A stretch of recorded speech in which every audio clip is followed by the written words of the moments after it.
All right, we are live. We are live. We are live. Welcome back to MythVision Podcast. I'm your host, Derek Lambert. We are going to be discussing this exchange that happened between Alex O'Connor and William Lane Craig. Credit to Craig. He had laryngitis when he went into this debate. So I don't care at the end of the day, anyone who can step up to the plate, losing their voice, and is willing to debate with Alex O'Connor deserves a little bit of credit for sure, at least for showing up. We're not going to dive into the whole thing. I'm not going to pretend to be some philosopher who, has all this stuff figured out. And the Kalam cosmological stuff has been hit so many times on the internet that I don't really want to waste time. And the first hour builds up with that. Of course, Alex O'Connor references Phil Halper. Maybe Phil will show up today. I don't know. If Phil catches my voicemail and he wants to, and he could jump in, that'd be cool. If not, no worries. But there was a survey of scientists that all concluded that the Big Bang ultimately, what Craig is trying to argue with his Kalam cosmological argument is that there's a beginning. And Alex says that best you get is a hot, very condensed, early universe 14 billion years ago, but nothing before that. You can't go beyond that. You have to make philosophical assumptions. And they get into the weeds over stuff that, is more philosopher lingo. Where I personally find an interest in this after listening to some of this is the animal suffering part. I find a blind spot that Craig and other apologists who are making this argument, it's kind of the same blind spot that I think it's associated with the problem of evil, of course.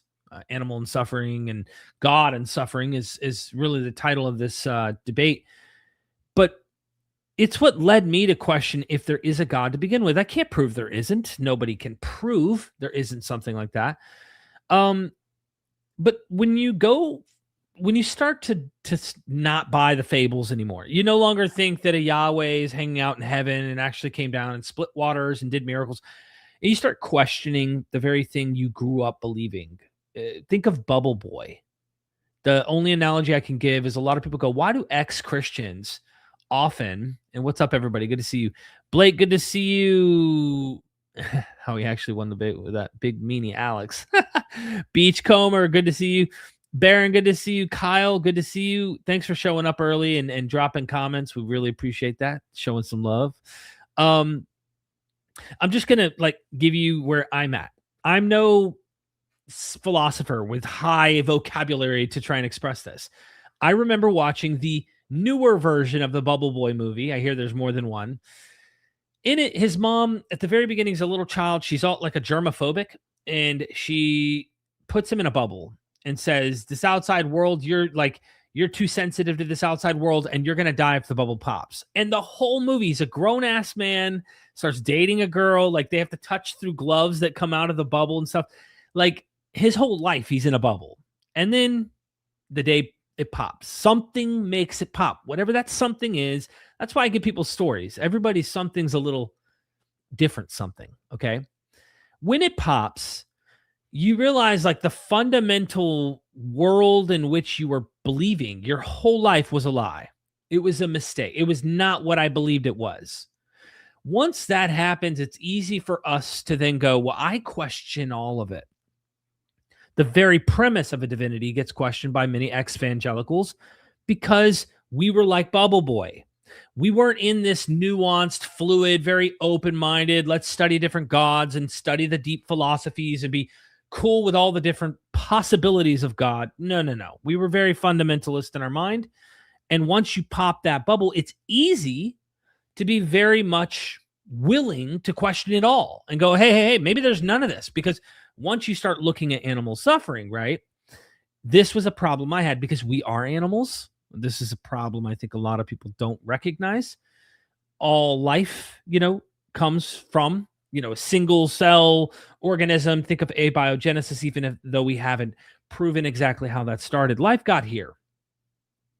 And I think about how much life had to suffer, how much life had to die, go through pain, and pain due to other life, not just natural resources, natural causes, natural, calamities and volcanic eruptions and environmental shifts and ice ages and, name it, natural things like that don't include Like, I have to eat this species.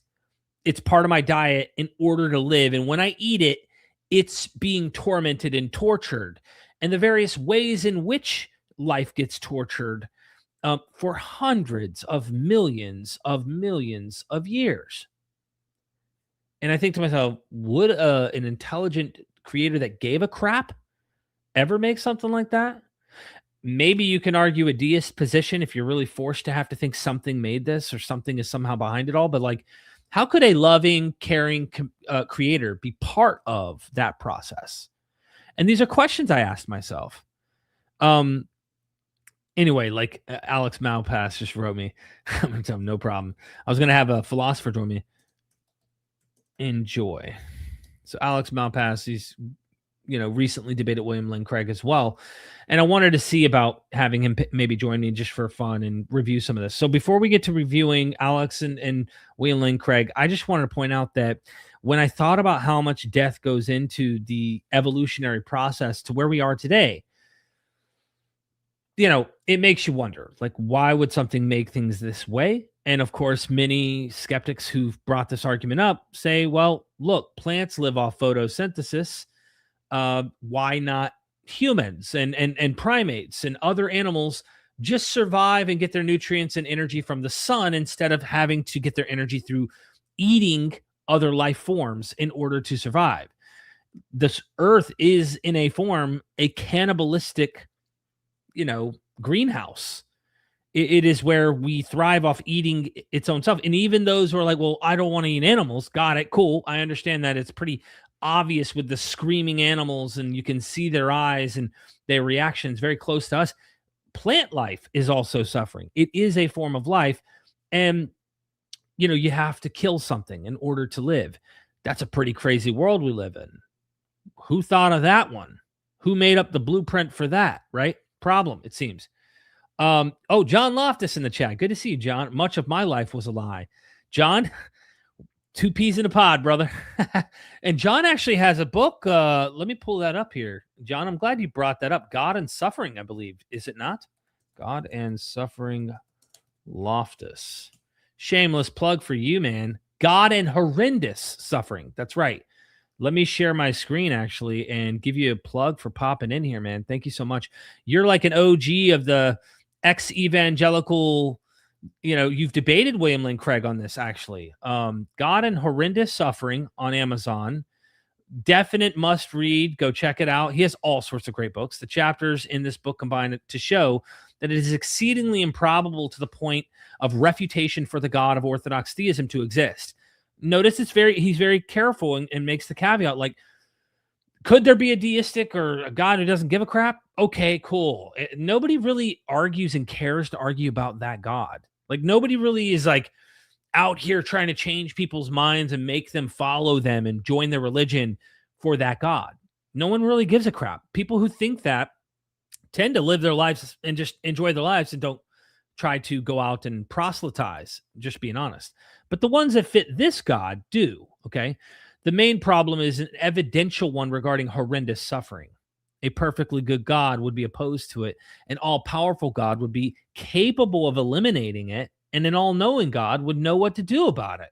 The fact that us little ants on this planet can think of ways that are better not to have the earth the way it looks and the way it is, should tell you something. Of course, they'll just blame ourselves for why cannibalism and, the various forms of life suffering and all. Oh, it's all because a guy ate a fruit that the all-knowing God put him in a garden, knowing that a serpent was going to come and knowing all this was going to happen when he could have prevented it.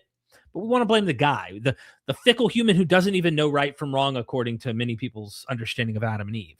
Let's blame that person instead of the creator. It's like a parent putting their child near a highway when the cars are coming and the child finally gets hit. We're going to blame the kid instead of the parent who knows better. Yeah, okay.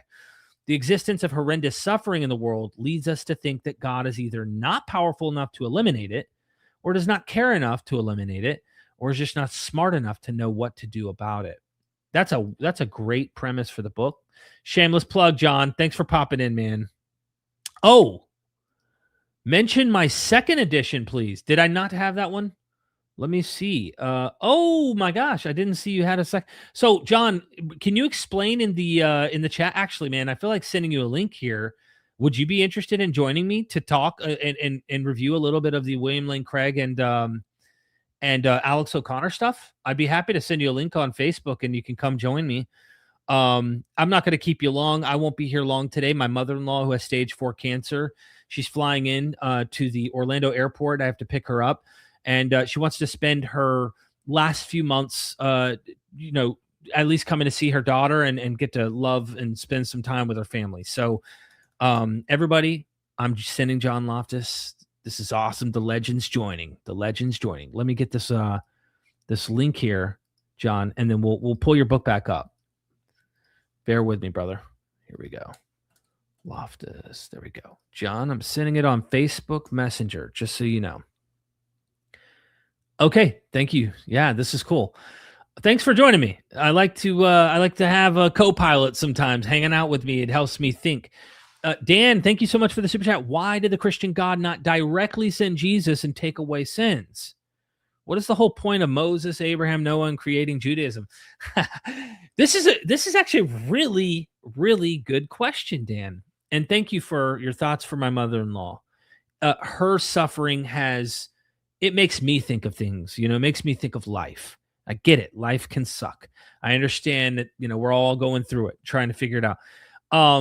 So thank you for the thoughts. Thank you, S. Mill, for that. Cancer is terrible, and it sucks seeing her go through the ups and downs right now. And this is an extreme form. It's in her bloodstream. It's called a sister brother Mary Joseph nodule or something. It's in her belly button. It's stomach cancer. It's terminal, stage 4. They told her she had 11 months if she did chemo and 3 months if she didn't. And she's been doing chemo. She's fighting it. She's flying. She's going to be fatigued, I'm sure. And then we're going to take her to the beach. Over the next few days, you'll probably see me on live streams with a totally different background. Forgive me for the setting. It may not be as slick as the blue glow in the background, but, I'm improvising to try and, do what I do. Indiana, John in the house. How are you, brother? Doing good. I'm hearing some voice there, and I don't know where I'm hearing it from. Yeah, buddy. You hear me? I hear you well. Yeah. John, good to see you here. I just want to answer the super chat, and I want to pull your book back up because you've done some legendary historical material in this vein, and you've engaged. You could tell us a little bit of your background with you and William Lane Craig. Did you catch that? Your service is a little glitchy.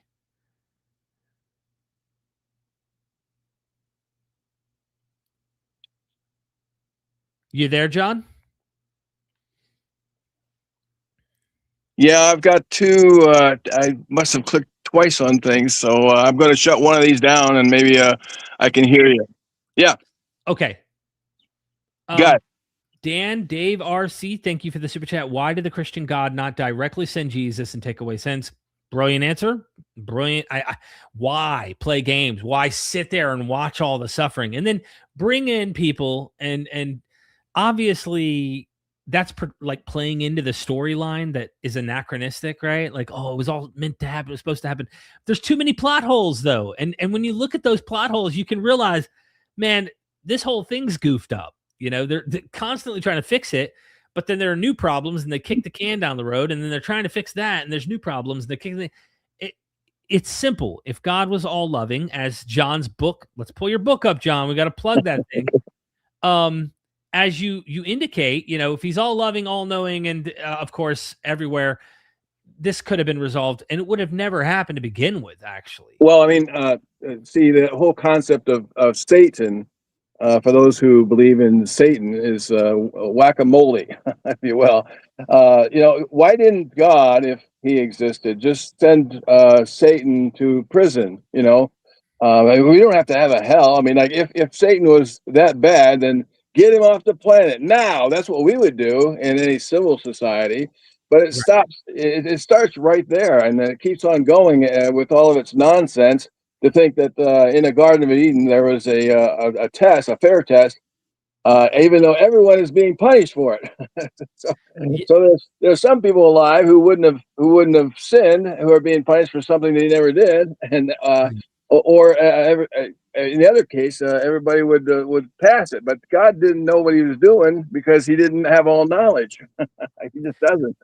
Yeah, there's a lot of interesting ways to play with this philosophically, right? Because we didn't sign off on this. I don't remember, and that's another thing I've heard people say is like, "Oh, actually, you did. You just don't remember. Before you came into this world, you signed on the small fine print and said, I'm willing to go, and I know what I'm getting myself into." That's a cop out. That's an excuse, because now that we're here and we realize I don't remember any of that. It just seems like a way of trying to make an excuse for why things are the way they are. Well, first there's belief, and then there's the justified belief. There's an attempt to make my belief justifiable, and I think a lot of theology is simply looking at a faith in a backhanded way, where all of a sudden, oh, I didn't know that problem. Now we're going to try to solve it, and so that's how it has been done, I think, for a couple millennia. And that's why it's got so many splinters of theologians saying all kinds of different things, because they're all coming up with their own backward way of seeing things and justifying things. Yeah, William Lane Craig is really good at that, isn't he? Yeah, I tell you what, when I see him, I see his feed. It comes up every day almost, and he looks like a snake oil salesman. I cannot get my mind away from that. There he is. He's preaching something. He's asking you to buy this, snake cure, and with this magical oil, and it's crazy. Like the emperor who has no clothes, he's walking down naked through the streets, and he's expecting everybody to be happy about that. It's crazy. A little child can come around and say, "Hey, you don't have any clothes on," and that's how I feel every time I see him. I think it's his voice. It's how he does it. He's like, well, he's got that. Yeah, all you need is confidence. All you need is confidence and a daily dose of it. I think exactly. No, especially when people want what you're selling. You know what I mean? So that helps. John, real quick, while we have your book on screen, because we're going to review a little bit. While I have you here, I'm thankful you're showing up. I hope people will go and get your second edition. Can you tell us what the first edition does, then what's the second edition about, and what's going on with this book, how it relates to the recent Alex O'Connor and William Lane Craig exchange over God and suffering? First off, William Lane Craig is in the wrong. He's simply justifying suffering in a hindsight way, a hindsight manner. The first edition is big, and the second edition is bigger. We have in the second book, we have a massive amount of information, I think, tailored to the idea that there is no omnipotent, all-knowing and all-loving God. Mm-hmm. And we hit them from the left and from the right, biblically, theologically, philosophically, evidence-based. It's just we hammer home that syllogism that says there is none. God is either not omniscient, or he's not omnibenevolent, or he's not all powerful. So we hit it from all angles, and I'm pretty happy about the second edition. You give me a second chance to do something that I thought was really good the first place, and you can expect something really wonderful. And I like it. I love it. It's really a crown jewel, I think, of my writings. Well, I could tell everybody right now, this was not expected. We did not plan this. I did not call John. John, that was really divine providence that you showed up today. Well, thanks for having me. Yeah, man, I love you. I really do. I love what you're doing. And you sent me books way back. I mean, look, MythVision's been around for a while, but you've been around way longer than that. And if you could tell us, I don't mean that as a backhand or anything. I mean that as in, like, you've laid the groundwork for people like me to exist, to be honest with you. If it weren't for you and others who came before, there wouldn't, I mean, I'm not saying someone couldn't carve a path, but it's easier for me to have done what I did because you already did what you did. What's your history with William Lane Craig? Because it's not like you just saw videos. From what I understand, you knew him. Oh, yeah. Can you tell us your history? Well, I went to Trinity Evangelical Divinity School from 82 to 85. I got a master's of theology. He was my mentor. He was basically the guy who signed off on my work and my classes, saying that he can graduate now. I took half of my hours there at Trinity with him, and his classes were a little bit different than others. Of course, maybe that's because we were in an upper echelon type of a class system anyway, where we would do you read these essays, this book, we'll come to class and we'll discuss them, and sometimes you would hand out questions and we'd come with our questions, and sometimes it turned into a debate, a little bit of one, sometimes positive, just merely discussing, but he always had the upper hand because he was the professor. Yeah. He introduced us to Alvin Plantinga, by the way. We had a whole class on him, even at that early stage, because he had already made some, in William Lane Craig's view, his stellar contributions. So that's how I know him, and it's pretty well acquainted with his work. Yeah. Yeah. Didn't you have a formal debate with him at one point? No, he won't debate me. He just won't. I mean, I actually confronted him at the Sam Harris debate he had at Notre Dame, and I said hello to Sam, and then I went on to William Lane Craig, and he said, I said, I want to debate you. He said, yeah, I know, but it wouldn't be appropriate. And so then I started sifting through the kinds of appropriateness. Some say, well, he thinks that maybe if he debates me, listen to this one. He thinks that if he debates me, that I'll come back to the fold, but yet he doesn't believe I can come back to the fold if I really did walk away, because of the 0.5 of the Calvinism that once saved, always saved. Oh, wow. Well, no, that's that. I laugh at that one because that's just the craziest of them all. But Yeah. he just doesn't. I don't really know what he means. It's not because I don't have a PhD. I have 3 master's degrees and 3 years of PhD study. On a part-time basis, and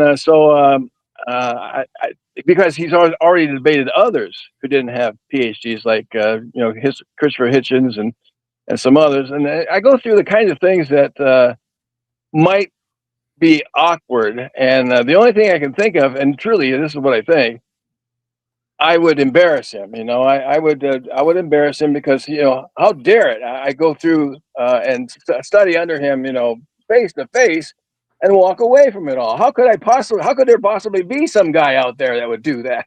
Well, yeah. it's me. And another reason is possibly because since I have written so much, I've written about 15, I've produced 15 books now. Oh, wow, I can't believe that myself. Yeah. But I've produced 15 books, and I think I cover most of the issues, most all of the issues that are necessary for causing doubts, extreme doubt, maybe even apostatized doubt. And once you introduce someone to me and they get interested, I've got a lot out there, and it's hard to maintain your faith in the midst of these 15 books. So anyway, that's all I got to say about that. I mean, Yeah. I did study under him. I studied under the best, and I was an aspiring professor myself. And then I've written these books that I think debunk Christianity, in all of its major ways. So he just doesn't know what to do with me, and he's embarrassed with me. He probably thinks he can handle me. He probably thinks he can, defeat the arguments, but I'm not so sure about that at all. Yeah. Yeah. He is a rhetorician too. The thing is, it's different to be skilled at debate than it is just your arguments are sound. And that's the very difficult, I think, part about engaging a lot of people right now, is a lot of them are sophists. A lot of them know how to, in fact, I recently did a video on this guy, Andrew Wilson. Have you seen Andrew Wilson before?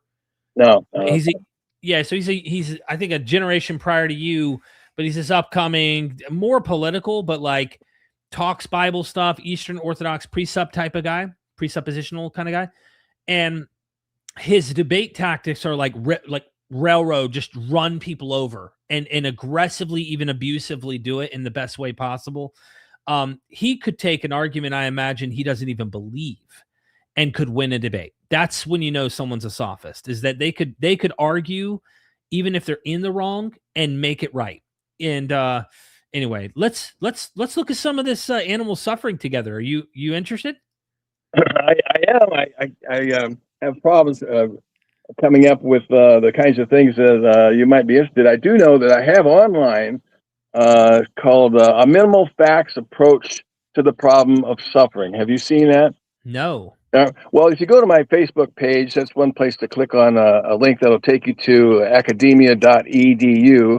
Again, it's called The Minimal Facts Approach to Suffering. And what I'm doing is I'm taking the lead from Gary Habermas and Mike Licona, where they're talking about minimal facts to the resurrection, where they cut out all the important facts. I think the ones that, like the virgin birth story, the miracles, the case for miracles all by itself, in that article, what I'm doing is I'm talking about a minimal facts approach to looking at the horrendous suffering, and it goes like this: let's just deal with horrendous suffering. Let's cut out all the bullshit, and let's just there it is.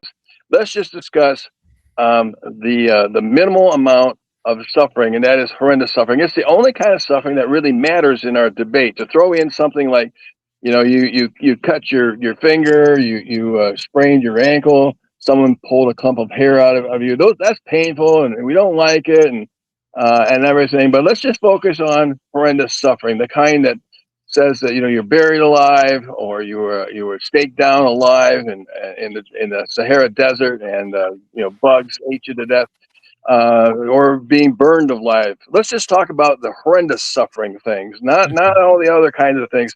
Focus in on how God can justify horrendous suffering. Like those kinds of things, being like burned alive. And I come up with all kinds of reasons how God could have alleviated suffering. In fact, I maintain that you give me any kind of horrendous suffering, and I probably can come up with an easy solution if I were a God to keep that of happening. So I focus lately on the minimal problem of suffering. That is, focus on horrendous suffering. That's why my books are titled that way, the first and the second edition. That's the one that has been neglected. You see all these philosophers writing from the 40s, 50s, 60s upward. They're always talking about the problem of evil, and they think evil is a category of suffering. Well, it is, but they don't. They want to talk about a philosophical ideal that is suffering. They should talk about suffering, and everybody agrees on what that is, especially the horrendous suffering part. You don't have to debate, well, is this horrendous suffering or not? See, all of a sudden that's gone. Yeah, that's right. And all of a sudden something else. The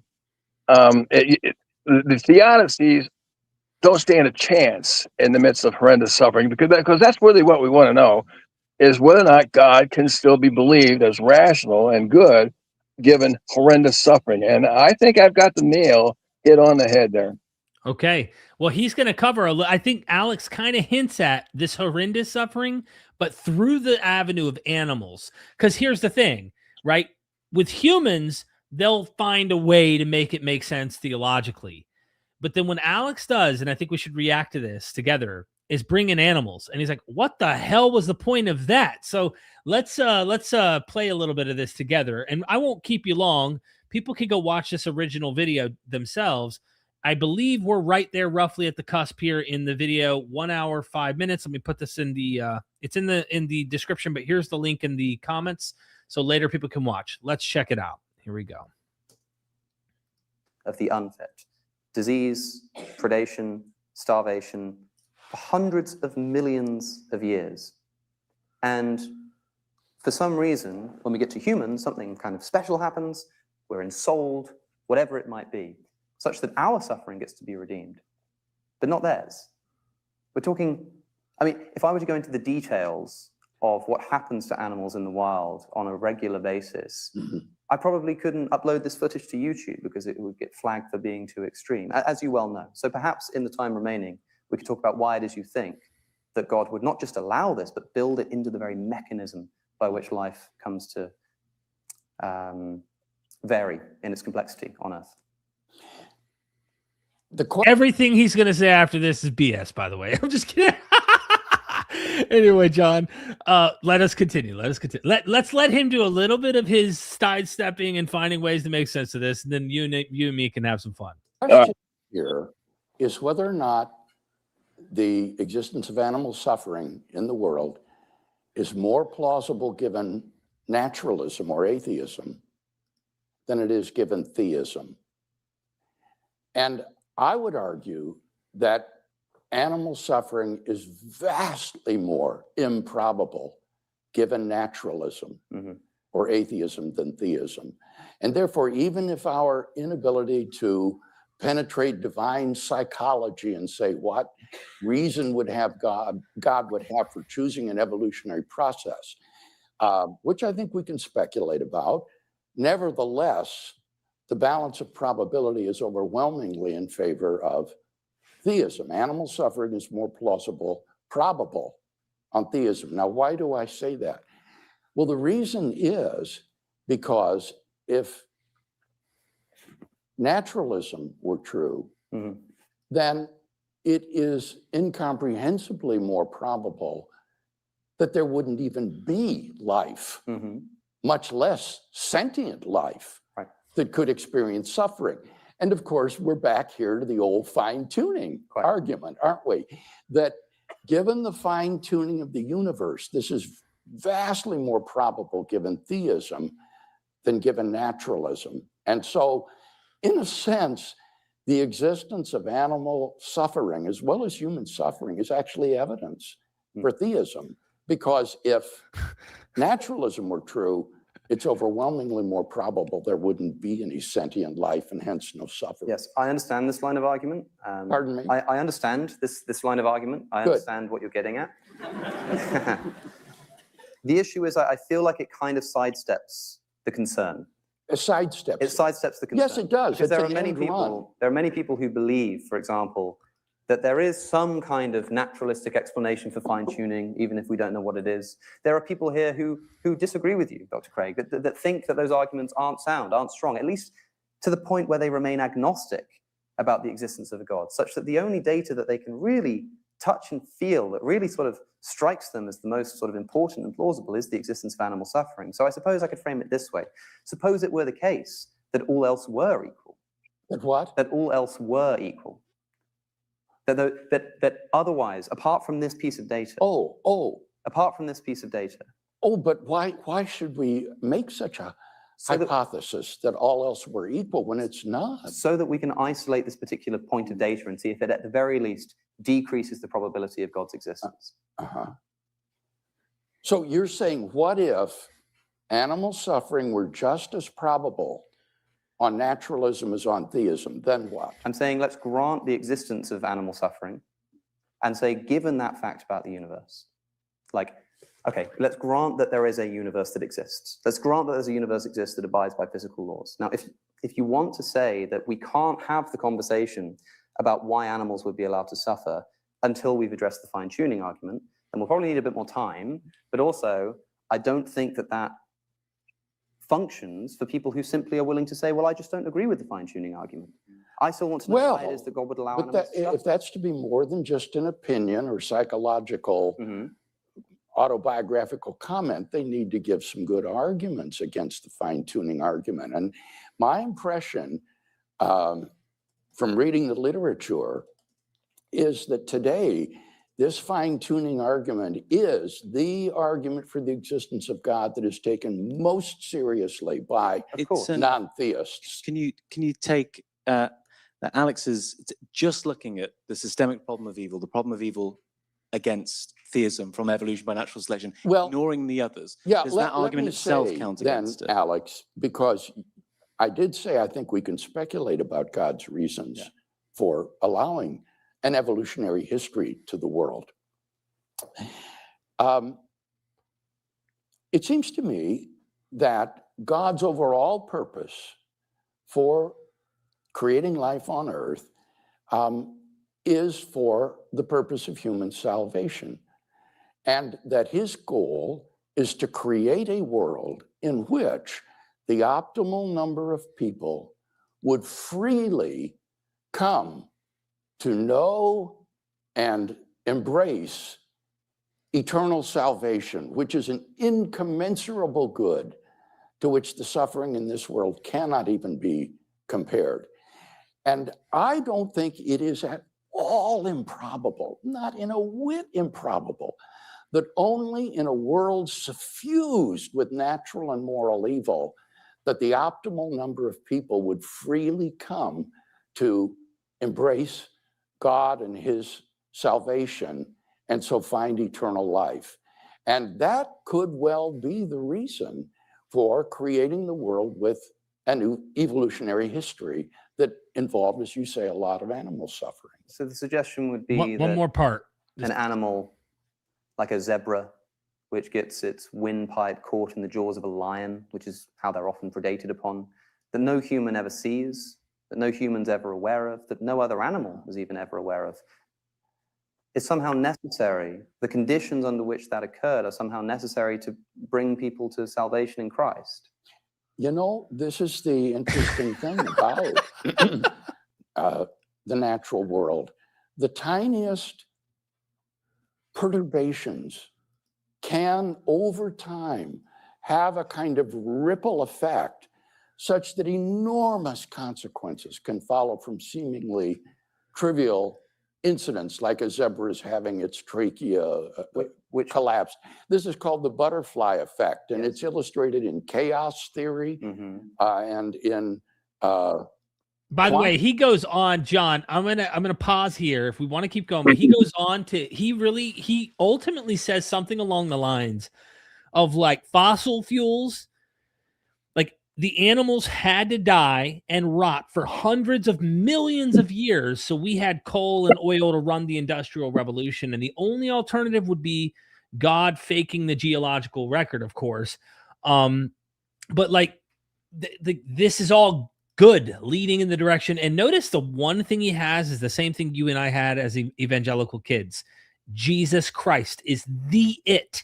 It's a human thing. There's no animal savior. There's no like zebra who dies on a cross, or the zebra who got self-sacrificed for the death and sins of the zebras. No, it's all about us, and it's all about Christ, and all evil is like necessary and part of it. But notice he admits that his immediate response to Alex was a sidestepping of Alex's original question, because he says to him, oh, well, the fact that any life exists, he tries to make it about like on naturalism or on theism. And he tries to go, well, on theism, of course, life exists. On naturalism, there wouldn't be any life. That's his view. So suffering being part of theism, he tried to shift it away from horrendous suffering, specifically animal suffering. All right, I'm going to shut up. Well, he covered a lot of territory. It'd be really nice to have one of these, pause and then talk and then pause. But in the bottom line is there's an argument for the existence of God from fine tuning. It doesn't really play too well into suffering, though. How our bodies are made, prone to cancer, and we live longer now, and so our teeth rot. Our eyes fail to see after a few years, too much. All organs that we don't need, and blah blah blah. And there's all kinds of like space out there that doesn't have any life to it, and I could go on about the necessity of all that stuff, and the failure of God's fine tuning. It's not as tuned as finely as he thinks, and that's probably where Alex went to go. But what he's doing is there's an argument for the existence of God for fine tuning, and there's an argument against the existence of God based on horrendous suffering. And he's not just saying they wash. He's saying one supersedes. That is the argument on behalf of fine tuning. Of course, I presented some here earlier. I got a book on it. He sidesteps some things, like for instance, animals have only instrumental value. That is, they're backdrops for a play, and we can dispose of them as we will. Just because we need this other plot line to progress a little faster. I mean, God being omnibenevolent, you just wouldn't think that would be omni. That is all. as long as we know that these animals are sentient, they feel pain, and some have been burned. I think they take fish and cook them in a pan, while they're alive. And it doesn't make sense to say God needed that, especially when, as I argue, God didn't even need to make animals. We just don't need animals. There's nothing we might need if God just allowed the fruit trees to grow like weeds and everywhere. We wouldn't know any different if he did that. He could make us survive based on photosynthesis. Mm-hmm. And if you're talking about, well, where are you going to get your clothes from? Well, he could have given us some ideas about how to weave a linen, So there's no or work. You don't need an oxen to plow the fields. Sometimes two men can do it if you want, or a guy can just allow it to allow plants to grow miraculously. I mean, we wouldn't know any different, Is God lazy or not? He needs men to plow the fields when he could do it with a snap of his fingers. So the argument, I think, if we were to back them up one or the other, I think by hands down, the horrendous suffering and God argument overwhelms and defeats the fine-tuning argument. So I know that these things are not always easily done on a podcast, but he's really not being fair, not being intelligent, not being interested in the truth. Yeah, in fact, you know Phil Halper, right? Yeah, sure. Phil Halper actually just told me to send him the link. He said he'll be here in 5 minutes. So we'll have Phil.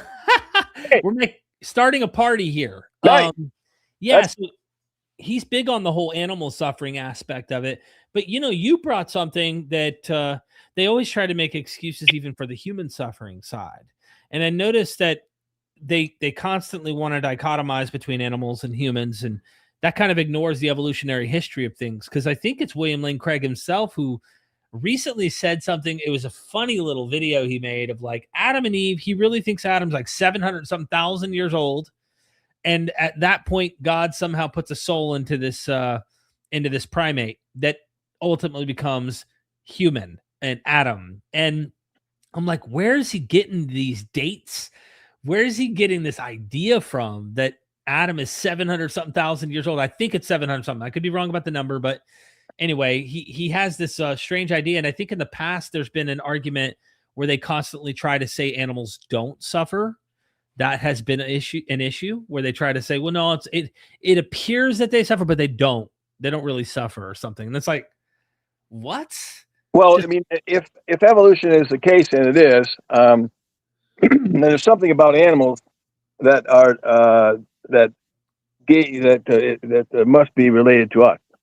Yeah. And since we feel pain, then since they are our ancestors, there must be some pain all the way back as far as you can go, simply because we inherited that. That's what helped us survive, so that you wouldn't put your hand in a fire and get burned up and watch it burn.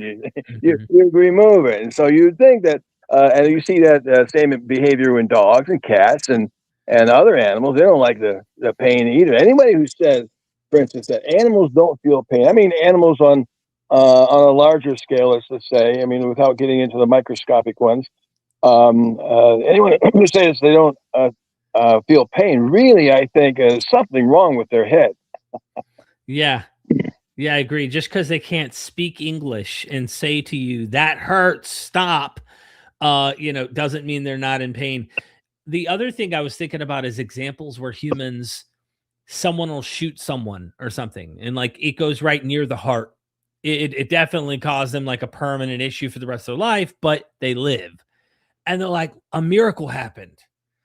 I didn't die. And it's like, dude, the bullet should have never even, like, you're calling this a miracle because you survived. I get it. But it's like, what about the bullet never left the chamber? What about the die? You know what I mean? Yeah. So I wrote a chapter on the problem of animal suffering in my God and Horrendous Suffering, So I think that what I do is I show that there's a lot of things in nature that God could have done because we find them in creatures. Like starfish, I think, I'm just from memory, they can regrow an arm. Well, if that can be done, and if God, made that to be done, then He could make us restore an amputee arm or a leg. I mean, there's all kinds of things like that. Their hearings, some of them can hear a lot better and see a lot better and smell a lot better, and if God can do these sorts of things, in fact, I use the abilities of animals. They could fly. They could fall off a very high tree and land with all feet on the ground because they have terminal velocity like ants. We could have been made smaller, you see. We could have been made with wings on our backs. And people kind of laugh at the suggestions. It's only because they're laughing at God.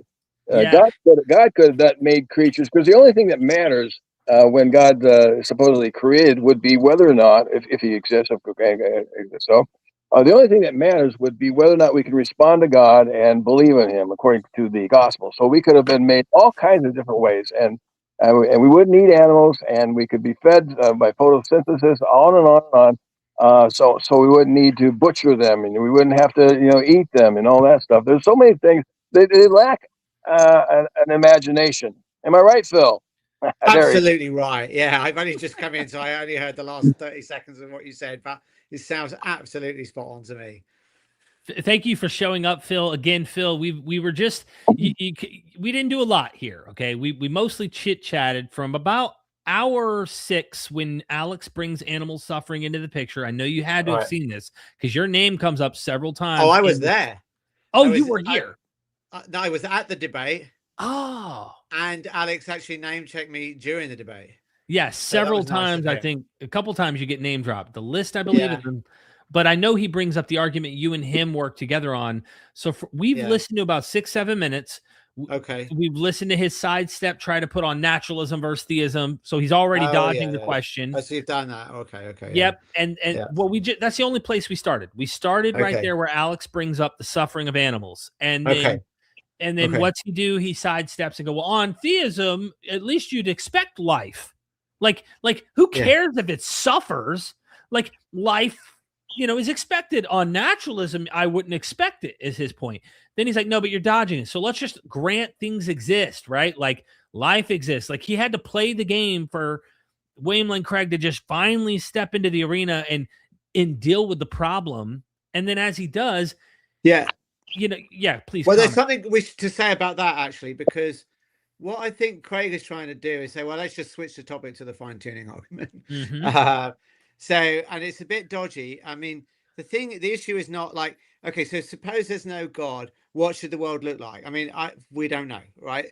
So no, it's true that we can't predict what the world would look like with no God. I'm not sure that we can predict what the world looks like with God either. And I think it's problematic to say that it is. But the question is, okay, we find the world.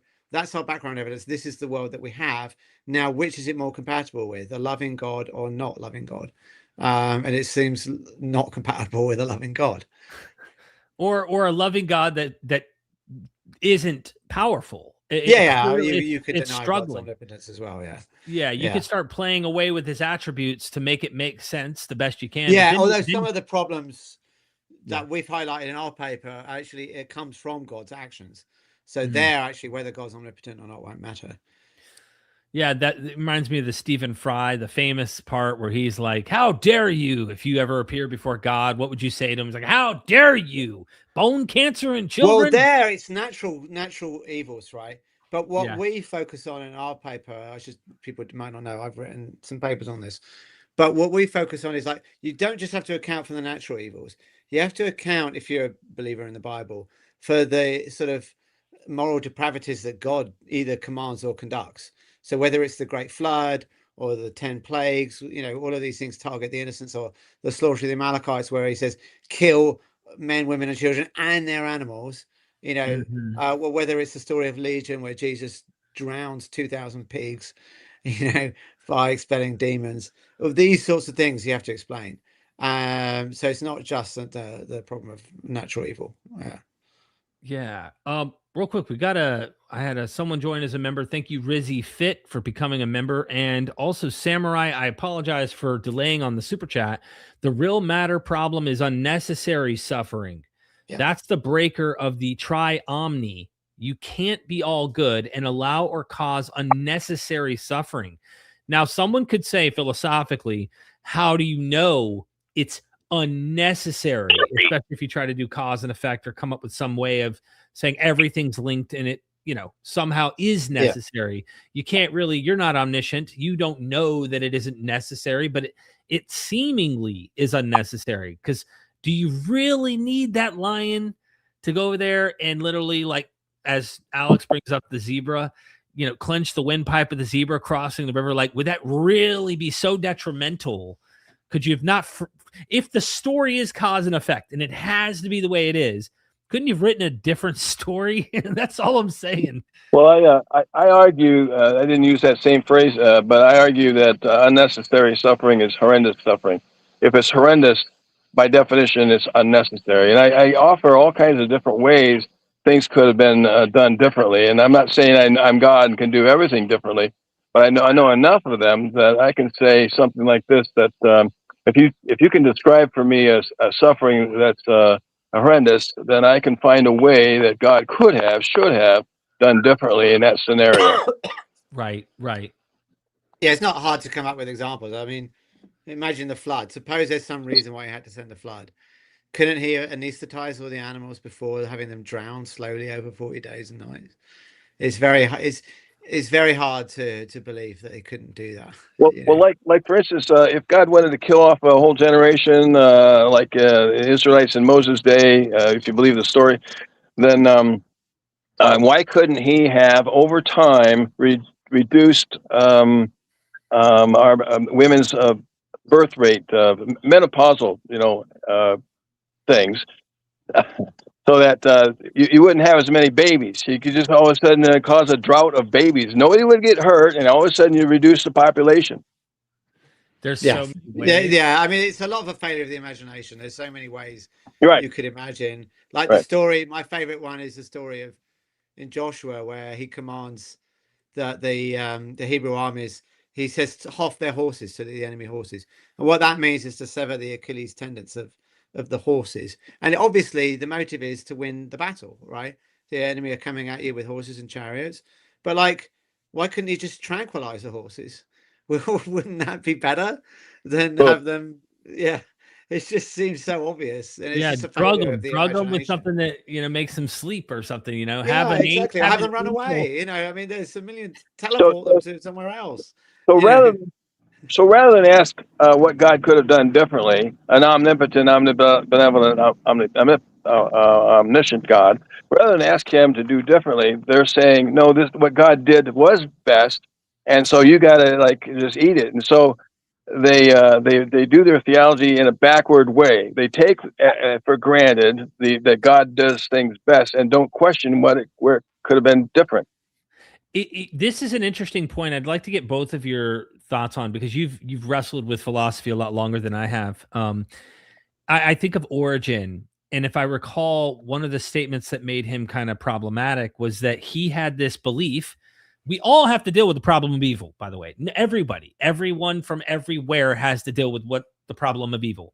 And it seems like the theodicy issue is a big one. And he had this view of God, that God was so loving that even in the end, the devil himself will repent, and like God's love will seep into everything, and everything will be redeemed, and everyone will come to being ultimately redeemed, right? Now, it sounds beautiful when you're stuck with what we have here. It sounds like a beautiful picture. Like everything in the end is going to be thumbs up. Most Orthodox Christians don't buy this at all. They think, nope, you're going to burn up forever, annihilation, or you're going to burn forever, consciously, eternal conscious torment in some way, shape, or form. And the devil's always just going to be the devil. He's always going to be a POS, and that's it. I think he has a prettier version of a God, but then logically in my mind, if I'm going to deal with that, I would just take a step back and go, why any of that at all? If you're so loving, you wouldn't have done all this. There would be no reason for all of this to be what it is. Does that make sense? Yeah, why not just make heaven and that's it? You know, why this veil of tears, as Alex often Well, says? why not foreknow who would accept Jesus Christ as their Savior, and then all of a sudden just simply create them and not the others, the ones that go to hell? If he can foreknow it, then why not just create those who are going to end up in heaven in the first place? Because free will and his love, free will beats his love. You know what I mean? It just constantly wins against his love. No, I'm kidding. Like, this is what they do. It's crazy to me to think about, because I went down both paths, free will and Calvinism. John, I think you know a little bit about my past in that regard, but like eventually I started to buy into Calvinism because of these problems, because in my mind, they're so problematic that I just finally went, fine, I'm going to swallow the hard, the black pill. I'm going to swallow the tough pill. And I'm just going to say, you know what? Who are you, oh man? God can do whatever the hell he wants. Like, at a certain point, you get so unempathetic. You almost just start to go, it is what it is. I need my God to be true, and I need my theology to be defensive of that. That's because there's so many ways to be Christian. I mean, just think about it. You have one theology, and you say something, to debunk it, and all of a sudden another Christianity arises. It's maddening. Yeah. Well, the challenge I always say is, okay, so if you don't think that genocide of the Amalekites and the Great Flood and targeting all the firstborn Egyptians for death, if you don't think that challenges God's goodness, what would? You know, what story could we possibly say that's in the Bible or, you know, in some religious text that you would look at it and say, doesn't look like a good God to me? It seems like nothing would. Nothing would, because they already have, like John was saying, a backwards theology. So they start with their conclusion, and there is nothing. And you have to ask for the evidence. I mean, really, we are evidence-based people. That's why we don't believe. Where is the evidence for this story or that story? All we have is like a story about Samson's hair, and that somehow he could swing the jawbone of an ass and kill thousands in a battle, and then throw the jawbone away as if it's still intact, and swing it as fast as the speed of sound without it impacting his flesh or his. But once we ask for the evidence for it, we can't believe like a story like that. You just can't simply turn around and say, well, it's in a book, so therefore I'm going to believe it. You have to ask for the evidence for it. Well, we not only have no evidence for it, but reason tells us it didn't happen, that kind of thing. You have a reason and evidence. So we actually have evidence. This is the thing. We have evidence that helps us, I would say, categorize the book in the camp of legend or myth or folklore.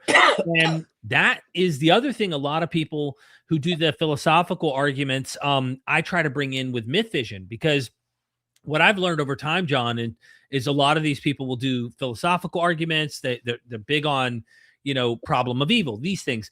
And it's like, once you study the actual academic arena and you realize, no, we know literature that walks and talks and quacks like a duck, walks like a duck, talks like a duck like this. It's easy to find that if you were in a library today and you handed me this book and I didn't know where it belonged and I read it, oh yeah, folklore, put that in the folklore section. Oh, fiction. It would be like no brainer to recognize where it belonged in our understanding of other literature. And that's the other problem you have, right? But a lot of these Christians don't study that. They poo-poo any other material other than the biblical material. Yeah, it's important to note that in a way, it doesn't really matter if the stories are true or not. It's the moral of the story. So if you think they're true, then God looks like an immoral monster. And if you think they're not true, even as a metaphor, the question is, what moral are you trying to tell about a God that will, command, drown 2,000 pigs? There's a very interesting point that St. Augustine makes about the story where Jesus exorcised the demons into 2,000 pigs and they all drown. I'll read you the quote from Augustine. I think it's really, really fascinating. Yeah. Because in a way, it's like the important thing is, what moral is the story trying to tell? And I'll quote you. All right, so quote: Christ himself shows that to refrain from the killing of animals and the destroying of plants is the height of superstition. For judging there are no common rights between us and the beasts and trees, he sent the devils into a herd of swine, and with a curse withered the tree on which he found no fruit. Surely the swine had not sinned, nor had the tree. For we are not so foolish as to believe that a tree is fruitful or barren of its own free choice. Close quote. So the point there is, what Augustine takes as the message of the story is that animals have no moral claims on us. We can do anything we like to them. So if the story is true, then it's bad because the pigs died. But if the story isn't true, the moral of the story that Augustine understands, and Aquinas, I think, says something very similar, is hey, animals don't matter. And that's really deeply problematic, true or false. It doesn't really matter. The lesson's not good. We've got a super chat. Esmil says, gods were not all powerful, all knowing, or all good until after around 250 BCE, and not a widespread idea until after Constantine. Why does it always come back to that in arguments? Well, I mean, go ahead, Phil. Well, yeah, it's what a lot of theologians today think, that God has these omni properties, and they have kind of arguments for that and so on. So if those arguments are valid, then he should have those omni properties. So this is the common belief amongst Christian philosophers today, that he should have those tri-omni properties. Well, I mean, how God got them, I mean, it's just simply the world got bigger. I mean, you sailed around the world, and all of a sudden you wanted a God that was as big as the world.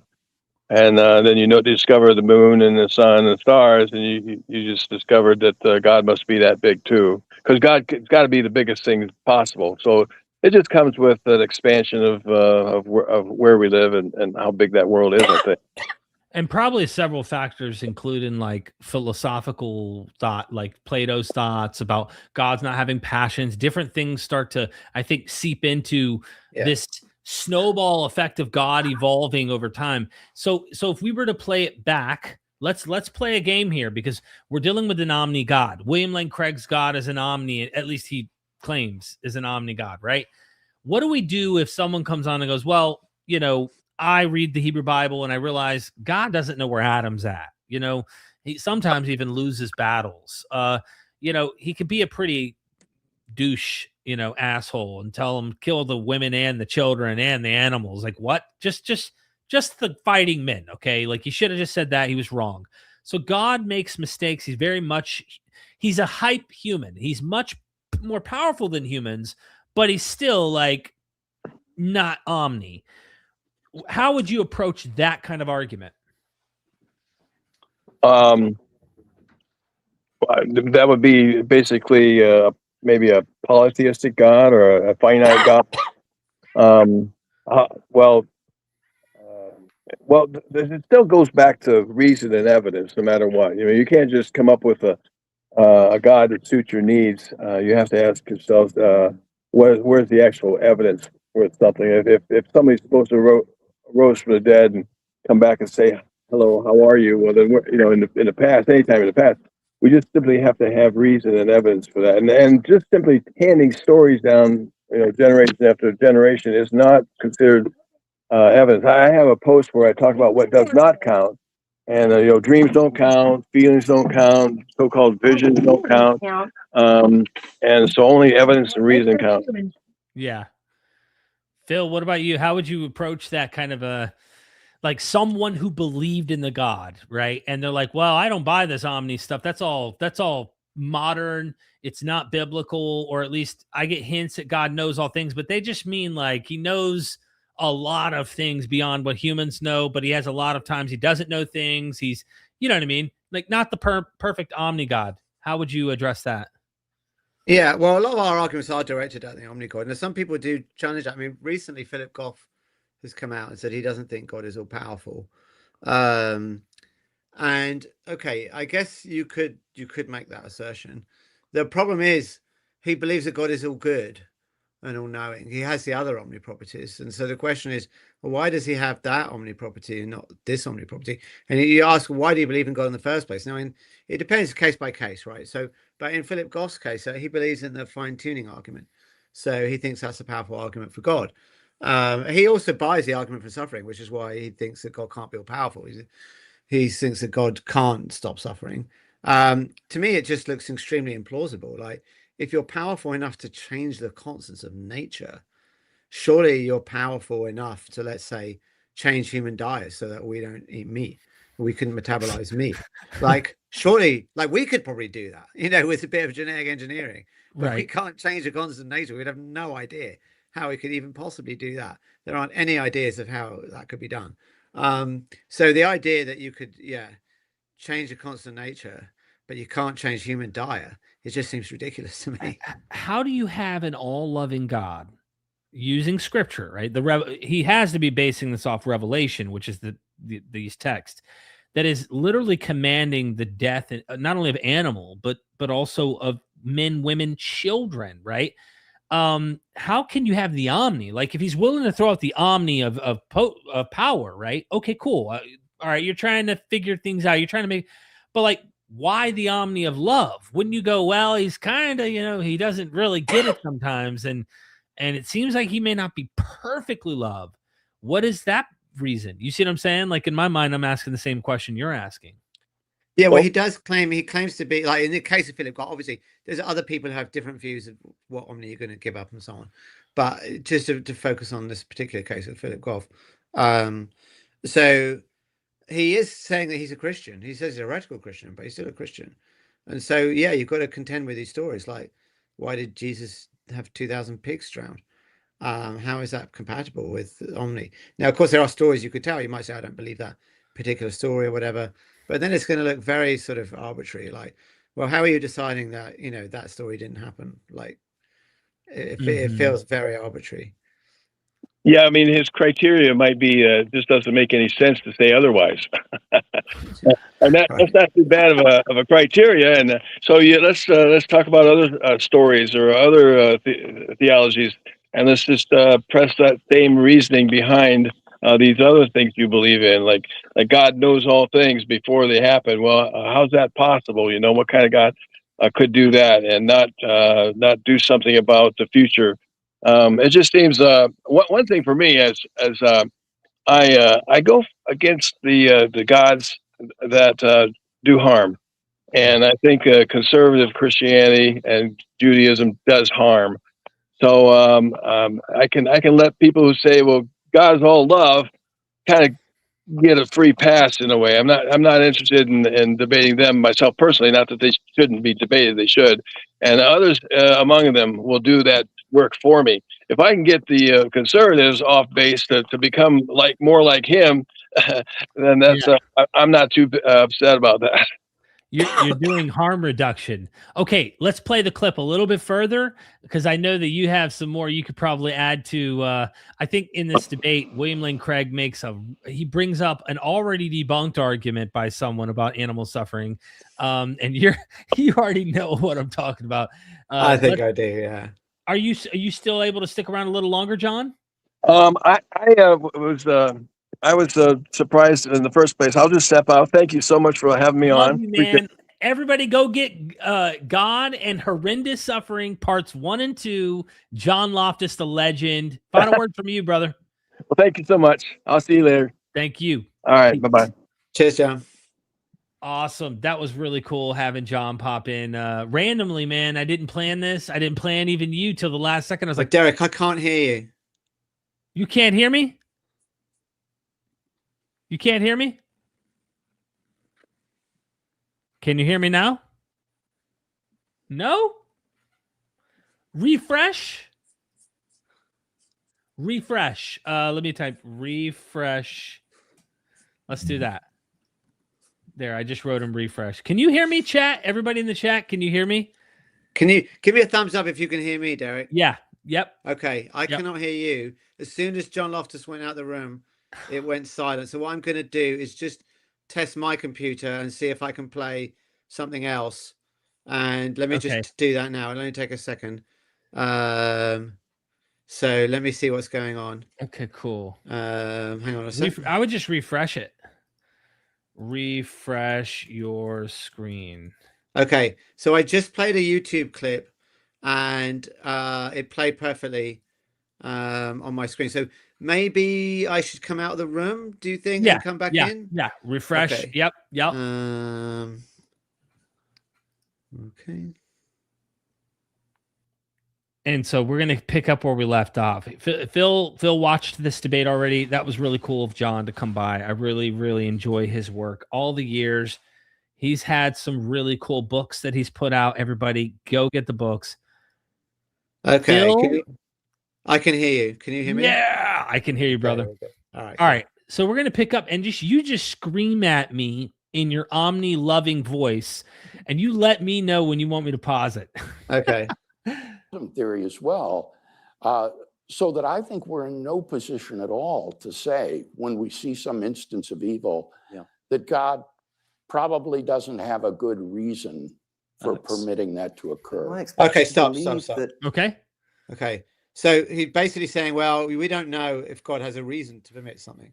So imagine, so the classic case might be something like, imagine you see a child who is dying of leukemia, and they pray and do various surgeries, but the kid dies anyway. And you might think that's just awful. What possible reason could God have for not saving the child? And you might say, well, look, how do we know that the child isn't going to grow up to be the next Hitler? Maybe God knows that. You don't know that.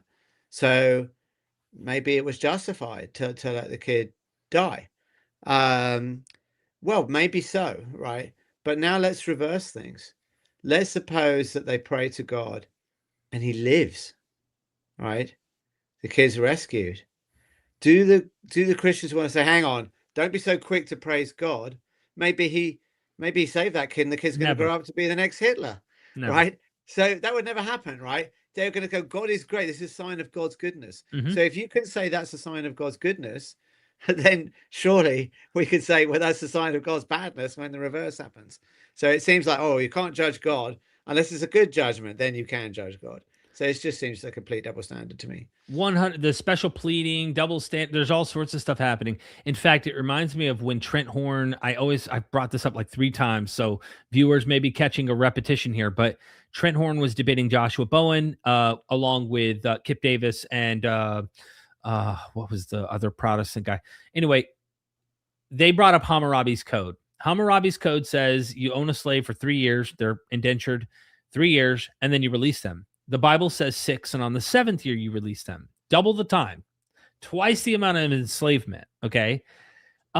What did Trent do? Spent 5 minutes making justifications and reasons, because in the ancient world, people were hungry, and in the ancient world, things were really tough. In the ancient world, the slaveholder, and it was really probably really bad for a lot of these, Israelites, and the list goes on and on and on and on, finally. And then Joshua Bowman told me after the debate, he's like, listen, if the Bible would have said 3 years and Hammurabi would have said on the 7th release, of course. You know what they would have done. Yeah. They would have been like, well, look, the Bible has half the amount of time, half the amount of slavery. They would love it if it said that. Yeah, they would love it if it said. Yeah. Great point. Great point. That God is somehow bound by this precarious butterfly effect from a particular instantiation of animal suffering that somehow brings about salvation, that without which God could have found no way to bring about the same salvation. It seems well, we don't plausible. know. I mean, see, this is again where we're into the realm of pure speculation, but I'm saying it's not implausible that only in a world suffused with natural and moral evil that the optimal number of people would find eternal salvation. I mean, think of the well, I think pause it a second. It is implausible. Like imagine that we couldn't metabolize animals. Is he honestly telling me suddenly, people won't find salvation as a result? I find that just completely implausible. Why would that be so? Give me a reason to think that would be so. Now, Craig's just appealing to mystery here. So, well, maybe it would be. Maybe there's some unforeseen thing that you couldn't predict. You could say that about anything, right? I mean, you could justify any evil with that.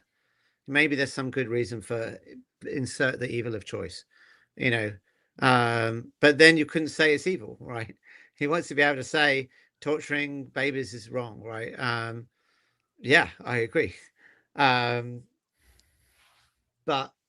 he doesn't want to say, the slaughter of trillions of animals is a problem, because, hey, if we didn't do that, maybe someone would be saved. It seems just completely implausible. Like, I don't see any reason at all to think that. Evolutionary history of the Earth. The primeval forests that were laid down now form the basis for the fossil fuels that have made modern civilization possible.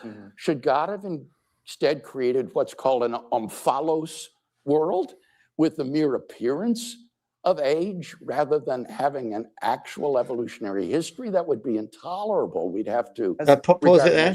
Pause it there. Yeah. Well, how about he just gave us knowledge so that we could have better solar cells or fusion power so that we don't have to pollute the earth by burning fossil fuels? Why couldn't he do that? He doesn't need to create this omphalos universe. Again, a total lack of imagination on Craig's part. It's because he has to work with what is, right? So because he's working with what is, he needs it to somehow match what his theology, his biblical and philosophical understanding about God is. That's what it seems like he's forced to do. Yeah, but it's just I can't see any reason why God couldn't give us the knowledge to have cleaner forms of energy so that we didn't rely on fossil fuels. Right? I mean, we're literally creating, potential mass extinction event because we don't know how to get off fossil fuels, or it's hard to do so, right? It would be a lot easier if God had just written, here's how to make a fusion reactor in the Bible, or he didn't have to make it in the Bible. He could give it to us now. What's wrong with that? It's just such a lack of imagination on Craig's part. No doubt.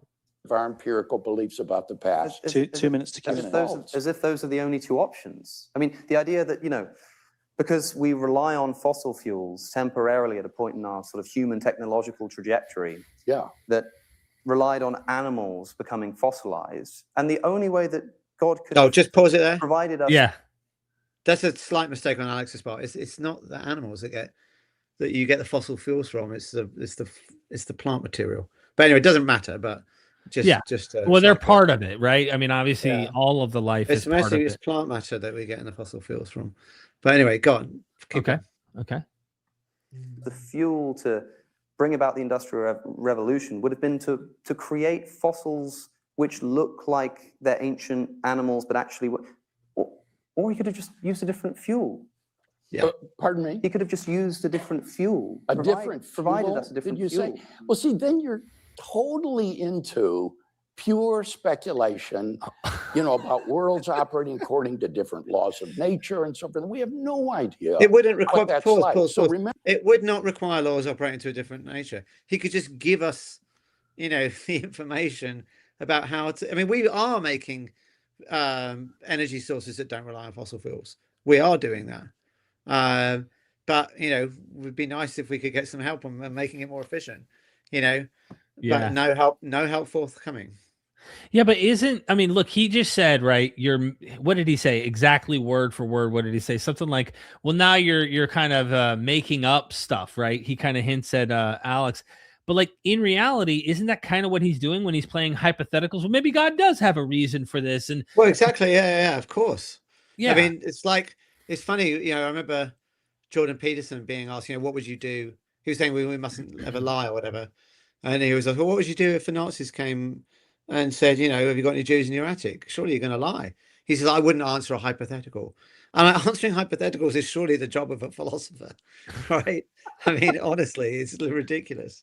Oh, gosh. Remember, this is supposed to be an argument for atheism. It's the atheist who bears the burden of proof of showing that God cannot have morally sufficient reasons for creating a world with an evolutionary history.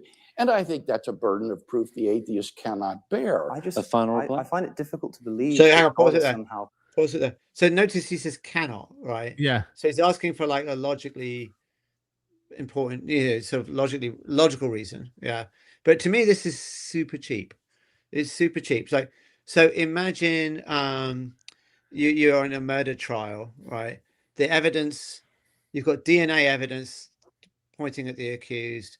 You've got various other bits of forensic evidence like shoe print analysis and fibers from the clothes. You've got lots of eyewitnesses. You've got video evidence, and it's all pointing to the accused. and the defense stands up and says, well, prove to me that the defense doesn't have an identical twin, who actually committed the crime, right? Obviously, you can't do that. I can't prove you don't have an identical twin. You got to look at what's plausible. That's how we assess evidence. What's the most plausible explanation of things? And the most plausible explanation. Yeah. So to try and say, well, it cannot be. Okay. Yeah, I can't prove that the defense victim, the person who's being accused of a crime, doesn't have an identical twin. But do I really need to? Honestly, it's just silly. Hey, Agro Mage, thank you so much for the super chat. If it was so inherently true, we wouldn't need a book to tell us anything. This God could just give us all the revelation personally. Why the mortal mediators? We would just intuit it through nature. Thank you. I don't know what the M stands for there. Nature M? Yeah, it's a good point. Yeah. Yeah, I agree. I mean, this is another way of like, if this God really knew his stuff, really, you would think the world would look a lot different than what it does. I mean, Well, and how does he communicate his message? He could write it in the sky. He could write it on our hearts. Right. He could write it on the surface of the sun. Oh no, it's written in a book. The exact same way that ancient people would have communicated the message rather than an omnipotent God. Yeah, people always say, well, if the stars rearranged themselves and said, I am God, surely you would believe. I'm like, okay, even what if they don't? Right. So yeah, but then which they don't, which of course they don't. I wish they spelled out which one too, so we understood the correct one, right? If it's just that there is a God, okay, well, that's not that doesn't help, So again, I like your point. Like, why is the medium by which the revelation comes the same medium that all the other religions by revelation come? You have they're all writing on stone, they're all writing on animal skin, they're all writing on leaves, they're all writing on some of the stuff we've lost clearly, or most of it we've lost. Yeah, right. The first passage of Genesis is on the surface of the moon or something. Yeah. Oh gosh, good point. Okay, continuing on. Here we go. I feel like I should back it up 10 seconds. Let me go back to 11. Let's do just Alex is trying to respond here. Creating a world with an evolutionary history. And I think that's a burden of proof the atheist cannot bear. I find it difficult to believe that God is somehow constrained by these environmental conditions, such that he can't bring about the world he wants, which is a flourishing world of humans who freely choose to come to know him, without the existence of fossil fuels. It's a matter of whether or not it's plausible that in order to create a world in which the optimal number of people come to freely know him and embrace salvation, that world would involve a very considerable degree of natural and moral evil. Hold on. Dude, tell me you did not start with your conclusion without telling me you did not start with your conclusion. Like, he already has his conclusion, and now he's trying to make sense of all of it through that lens, well, true, but also just think about whether it does make sense. So I don't know what he thinks the optimal number of people that are going to come to salvation is, right? But presumably, some limited number, right? Yeah. Now think of all the animals that have suffered for hundreds of millions of years as a result. Whatever the number of people you think is coming to salvation, surely the number of animals that have suffered is enormously higher than that, right? Just right now, with 8 billion people on the planet, which is a lot. I mean, historically, it's an extraordinary number of human beings. Still, right, the number of fish on the planet is trillions and trillions. I don't know the exact number, but it must be way more than a trillion. So is it really worth it? Honestly, however, I don't know what he thinks is the number of people. Presumably, it can't be more than the number of Christians, so it's maybe a few billion people. And for that, I mean, you're talking an extraordinary number of sentient beings who have gone through horrendous suffering. It doesn't seem remotely worth it, in my opinion.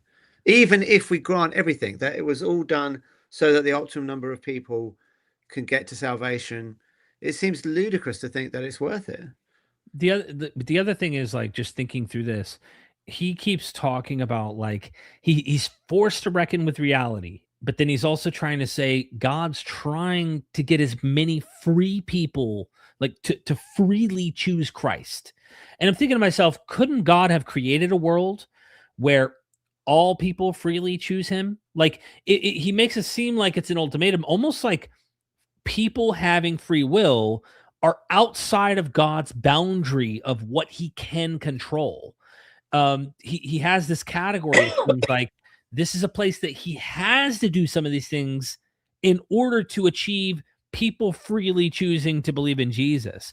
And in my mind, I'm like, you mean to tell me that a God that is this omni God couldn't make a world with nothing but free people who choose to have Christ, like to choose? We're playing hypotheticals. The difference is he's starting with the conclusion and trying to make sense of reality. Also, I also think the idea that the God of the Bible is really interested in free will and values it so highly, I don't think that's complete bullshit, quite frankly.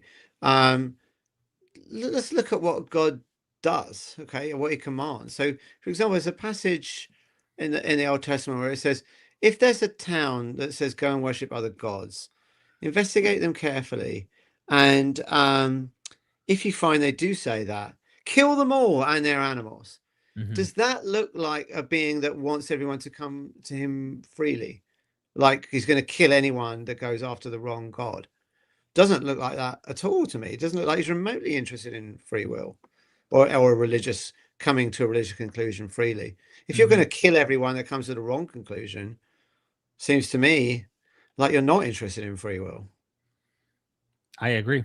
I think, and we could find several examples like that, or even like playing games. I mean, in the text, right? You can read between the lines, go and tell them to let my people go. And then he goes and tells them what he tells him to do. Right. And then next thing you know, Pharaoh's heart is hardened so that he doesn't. So he hardens Pharaoh's heart. Now, if you really are so passionately in favor of free will, you wouldn't change Pharaoh's heart at all, would you? You'd let him make his own free decision. Yeah. But he doesn't do that. He hardens his heart. Right. So no, that's not a God that's interested in free will at all. Exactly. So many examples we can go into. And I don't know how the atheist could show that such a thing is improbable. By saying it's impossible but seemingly implausible. I mean, it just seems that you can understand how it seems on the surface extremely implausible to say that God could not maximize salvation without fossil fuels. Well, we don't know. We don't know what would happen in such a world. So I gave one alternative, that God created an Omphalos world that has coal beds and oil fields and so forth, that never were the result of decayed vegetation and eons of primeval forests. And that would force us to regard the past as largely illusory. Then you could say, well, maybe could have created different laws of nature and things. No. Right? But then we don't know how many people in those worlds. A very final reply. To embrace different laws of salvation. Nature. I mean, what about a world in which animals exist and function in the same way, but they're not sentient? But what? But they're not sentient. They're not sentient. Sentient, yeah. Well, why not? Question, could you have a dog or a horse or a sheep that functions and isn't sentient? It wouldn't have any pain awareness. It would be no consciousness. Of course you could. You think so? Absolutely, yeah. But, like, why not? You could have, if the reason why these animals exist are for things like laying down the ecosystem, there's absolutely no reason to suggest that there couldn't be an animal which mechanically functions in exactly the same way as an animal that has sentience. But it's not. Pause it a sec. It's still. Craig's saying this as if he's never heard an idea like this before. I mean, it's exactly what Descartes believed. This is what Mellenbranche believed. I mean, loads of philosophers in the past, Christian philosophers, have endorsed this exact view. So it seems bizarre. And in fact, as we're going to see, Craig has endorsed a view that's not a million miles from this. It's not quite the same, but it's similar. And what is happening here is Alex is trying to trap him into saying this view. And it took a while for Craig to actually say it, but we'll get there. Okay. But anyway, play on and you'll see. Yes, sir. Let me know when to stop. Moves away from certain inputs in the way that, metal can react to environment by rusting. An animal can react to an environment in particular in extremely complex ways, just sans consciousness. I mean, I struggle to believe that God can be sat around with his angels. And in fact, I want to create an animal that doesn't. Huh? I don't know if he's going to mention it in this debate, but Craig has written, about a phenomenon called blind sight. So blind sight is something where the sort of visual cortex is damaged, and so the patient reports that they do not see anything. So they don't have like conscious visual perception, but nevertheless, they can react to visual stimuli. Now, the explanation of blind sight is very interesting, and there's a whole lot we can talk about. I'm not going to go into. Yeah. But the point is that Craig thinks this phenomenon is real, and he's actually appealed to it in the sense of animal pain. So he thinks it's actually real. This is actually what animal pain is like. So, of course, it's possible in Craig's mind. So for Craig to suggest this couldn't happen, you wouldn't need to assume that the animal is not conscious or not sentient, but they could be that they're sentient of everything and they're conscious of everything except pain. They don't feel pain, but yet they can react to it without consciously being aware of it. So he is going to bring up given that Craig has actually endorsed this view, then clearly what Alex is suggesting, in fact, you could, as I say, you could suggest something less than what Alex is suggesting. You don't have to suggest the animal is not conscious, but it's just that they don't have pain receptors at all. Well, it's not they don't have the pain receptors, because they could have nociceptors which make them react, but that the pain receptor information isn't integrated in the brain. So they have the reaction, but not the conscious experience of it. That's conceivable. Why not that? Yeah. He is going to bring up Michael Murray. Do you want me to? Yeah, we're going to come to that. We'll come okay, to that. cool. Okay. Let's play on and we'll see. All right. As I said, and the angel's saying, do you really think that's possible? It's the atheist who needs to show that a morally perfect God should have chosen a world like that, if it's even possible, rather than a world like this. And it's not clear to me that that is obligatory.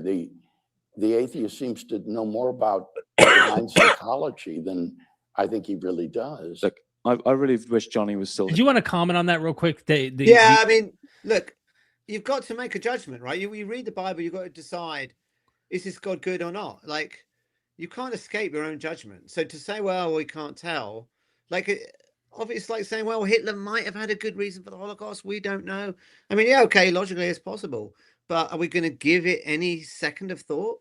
No, because it just seems blatantly obvious that killing 6 million Jews and starting World War II is not consistent with him being good. You don't need to say, well, we don't know if the world could have been worse if World War II hadn't happened, or if a Holocaust happened, it didn't happen. I mean, yeah, we don't know. But again, do we spend a second thinking about it? Not at all. Yeah. So he can interrupt you, because I don't want to end this conversation. I really don't. But I can't ignore the sentience of the people who are here, who've brought their questions along this evening. And we're opening up to questions from the floor. But we'll start from the left. Big raised hand. Thank you both. Alex, I've seen seagulls float on air, and they clearly seem to be delighting in it. Dogs, animals. I think you put too much emphasis on suffering, where I think the animals can delight in their life and play. And Bill, pause that. I remember last event. Okay, so just comment on this question. So I think Alex might put too much emphasis on animal suffering. He often says, if I could randomly put you into an animal, you'd probably kill yourself before. The thing is, the argument for animal suffering doesn't require that animals are constantly in a world of horrors. It only requires that there's some gratuitous suffering, and that's all you need. So this thing about, seagulls might enjoy flying or whatever, maybe they do. It's just completely irrelevant. All that is required is that there is some gratuitous suffering. The other point to make, and this would be more in favor of Alex's sort of argument that animal life is pretty horrific, is that most animals are actually eaten alive way before they ever get to maturity. So that seagull might be enjoying its life, but there's vast majority of other seagulls that never made it to maturity. They got eaten alive. So and in fact, that's probably the experience of most animals. You're born and you're eaten. That's it. You don't get to the delightful world of the seagull floating in the wind. So this seems like a very poorly thought out question. Got it. Let's continue. You mentioned that the purpose of life is salvation, and that it was to behold God and to glorify in him. Don't you think God could be more like an artist, and all of creation is this beautiful thing that he's creating? Alex? Yeah, I mean, animals can surely take delight in things too. But I think if you look at the totality of the natural world, particularly historically, and add up the pleasure and the suffering involved in animals' existence, I think there's good reason to think that the suffering outweighs it. I mean, the number of vertebrates who are even alive on the planet today is so large that we can only possibly estimate it. If you think about what the average day must be like for one of these animals, constant threat of predation. It might well be, but what I would recommend is, there's a chap called, I think his name is Brian Tomasic, and he has a website called something like wildanimalsuffering.org or something. And he talks about this stuff. He talks about what life is actually like for a wild animal, what kind of experiences they can expect to go through, what kind of suffering they can expect to go through. And I think that you're mistaken. But even if there was lots of pleasure in the life of an animal, and then a bunch of intolerable suffering as well, you would still be left to explain why that suffering exists. It's not as simple as just compensating an animal by saying you're going to have a good life and you're going to suffer seemingly completely unnecessarily in ways that you will certainly never understand as an animal, definitely not. And yet this seemingly could have been avoided, but I'm also going to give you some pleasure, and so I guess it's kind of fine. In other words, it doesn't actually do away with the problem of evil, even if the pleasure kind of balances it out or even exceeds it. You'd still be left with the unexpectedness of suffering, at least that kind of suffering. And I think that if you look into the experiences that these wild animals go through, it's not as high flying as you say it is. It's gratuitous. Just pause it there. Ask for another question, Again, well, I'd with your- like to respond. a brief one if we can. I'll be Get some brief. more in. I think the questioner makes a Derek, can you hear really me? good point.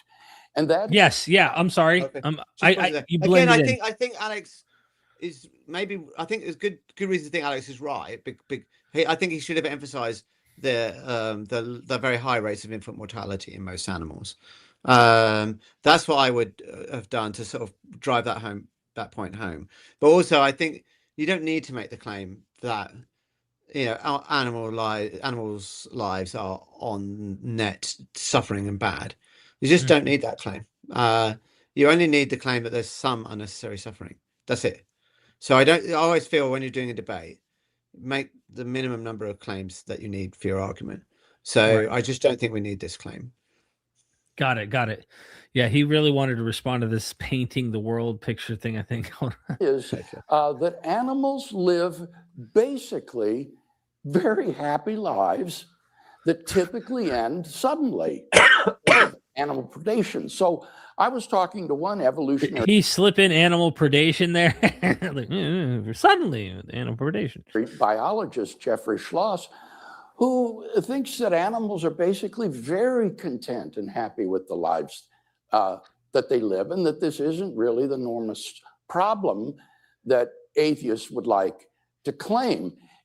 This results from his lips don't match his audio. Did you notice that? Well, sometimes when you play on YouTube, it can get out of sync. That's not necessarily the recording's problem. Okay. Anthropopathism, where we project human feelings onto animals like Bambi and Thumper and so forth.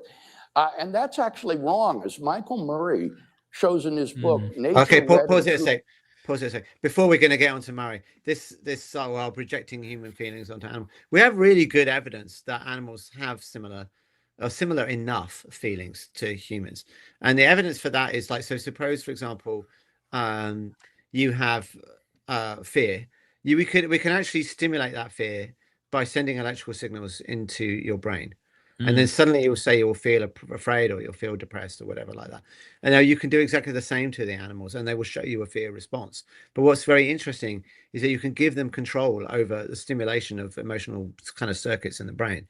And what we find is that for things that we might report as positive emotional states, they will always switch those stimulations on if given the control of them.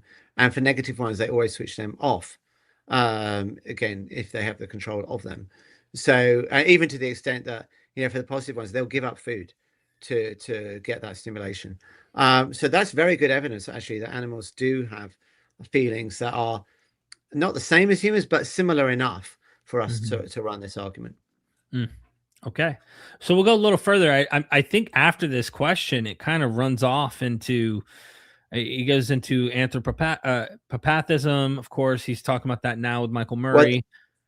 Now he's going to get to Michael Murray, and this is where things are going to get really interesting. Yeah, that I think once you get beyond that, I think he's kind of, I don't know. He's going into, there's other things too. He gets into like pain, all that kind of stuff does come up. Let's see how this goes. Let me put us back up here on the screen. Tooth and claw. Let me refresh this screen because it's funny. His lips aren't matching. Hold on. 1 hour, 22 minutes. Let's see if it's by which life comes. Okay, here we go. 1 hour, 22 minutes on the dot.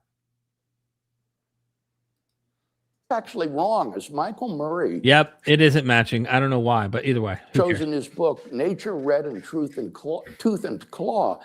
Even sentient animals like sheep and goats and dogs and cats, while they have pain awareness, they do not have that second order awareness of knowing that they are themselves in pain, which human beings as self-conscious subjects do. Did you say pause or just keep going? I didn't say pause. Why don't we let him finish and then we'll talk. Okay. And that makes human pain and suffering qualitatively distinct from animal suffering. Jack, I'm sorry. Okay, just pause it a sec. Pause it a sec. Okay. So he says that the animals basically don't have, he has these different orders of pain, like first order, second order, third order.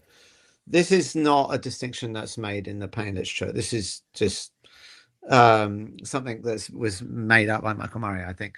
Maybe it's come from someone else, but it's not a distinction that pain researchers make. In fact, when he made the distinction that Craig points out, he said the first order pain awareness was just reaction to a stimuli. He says the animal doesn't really feel pain. Well, then don't call it an order of pain awareness because there's literally no pain happening. So it's kind of ridiculous. Now, the idea that you need some sort of metacognition, which is like thoughts about your own thoughts and stuff, for pain or suffering is just wrong. There's no reason at all to think that. What you would need is just something which Sartre would call the pre-reflective self-awareness, which is very basic. It just means that, you have an experience. You don't have to conceptualize the experience. You don't have to think to yourself, I am in pain. You drop something heavy on your toe and you go, it hurts. You don't have to start having all these deep reflective thoughts. Maybe only humans can have those deep reflective thoughts. So what? It doesn't matter. Probably a 1-year-old child can't have those deep reflective thoughts either. Does that mean they're suffering? Doesn't matter. Or are you going to say, well, it matters less? I mean, here's the thing, right? Some of this higher cognition, it may create worse suffering because maybe you have more anxiety as you start to think about your pain and stuff like that. But on the other hand, it could actually make it better because maybe you can mentally suppress the pain. So, maybe adrenaline, like adrenaline kicks in. Well, it might be something like a thought like, well, this pain's temporary. I broke my finger recently. It was very painful. But I kind of thought, I'm going to get over this. It'll be fine soon. I'll go to the hospital and they'll fix me up and it's going to be fine. An animal probably doesn't have that. They might think every pain that happens to them is absolutely awful and life-threatening. Who knows, right? But so the fact that you've got maybe this higher cognition in humans, I don't think there's any evidence at all that we suffer more than they do. In fact, you can make an argument that it means that they suffer more than us because they can't have those sorts of thoughts of, oh, my pain is only temporary, or I'm going to have the mental strength to get over it, as someone that does maybe like endurance sports would have an attitude like that. So I think this is a terrible, terrible argument. Isn't this kind of Cartesianism, like this old idea that? Well, we'll unpack this a bit more, but Cartesian, there's a distinction between Cartesianism and Neo-Cartesianism. So Descartes had the view that animals were just machines, so they have no sentience at all, and if they have no sentience, then they can't suffer, right? So Neo-Cartesianism is different. Neo-Cartesianism basically says, well, it grants that animals can be sentient, but it says that they can't feel pain in a morally relevant way. So it doesn't. So that's the difference between Cartesian and Neo-Cartesian, and he's sort of unpacking the Neo-Cartesian view here. But we'll get to it a bit more as we play on. So why don't we play on? Yes, sir. Oh, Can I have quick brief reply? Because we're taking a question from the lady in the cool jeans, fallback. This idea that animals suffer, but they're not aware that they're suffering, is to me a self-contradictory statement.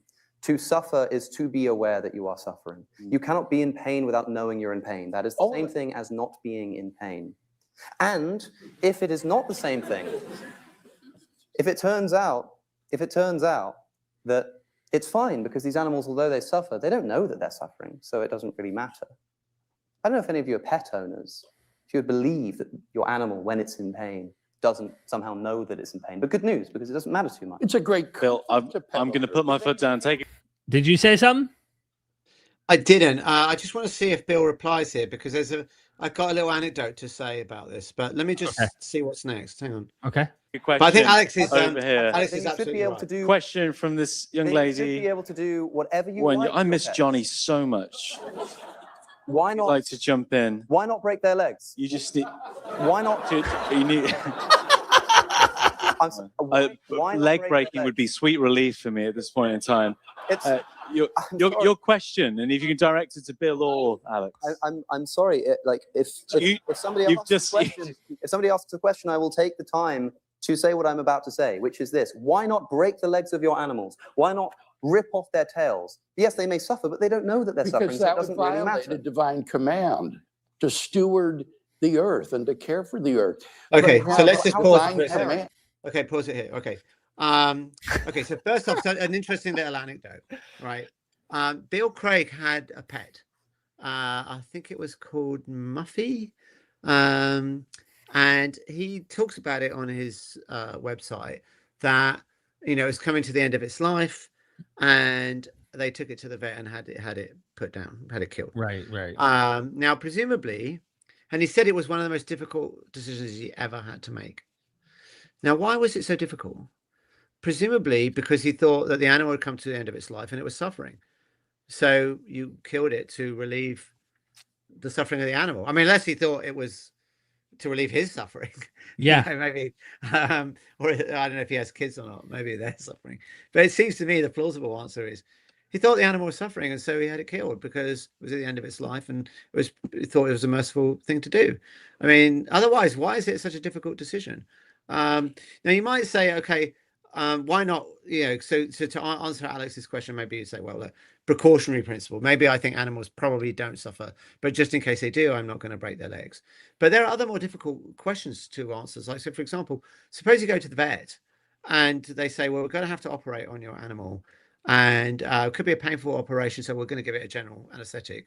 There's a risk whenever you have a general anesthetic that you could have a reaction and you might even die. But generally, we accept general anesthetics. I mean, if I was to say I'm going to do open heart surgery on you, then there's a tiny chance that because of the general anesthetic is there, you might die. I think you're going to say, give me the general anesthetic, because the chance of dying is low enough and the suffering would be high enough that the equation just clearly says, I'll take the general anesthetic. But if you don't think animals suffer, why take that risk? Why not say, no, don't anesthetize them, because I don't want them to die.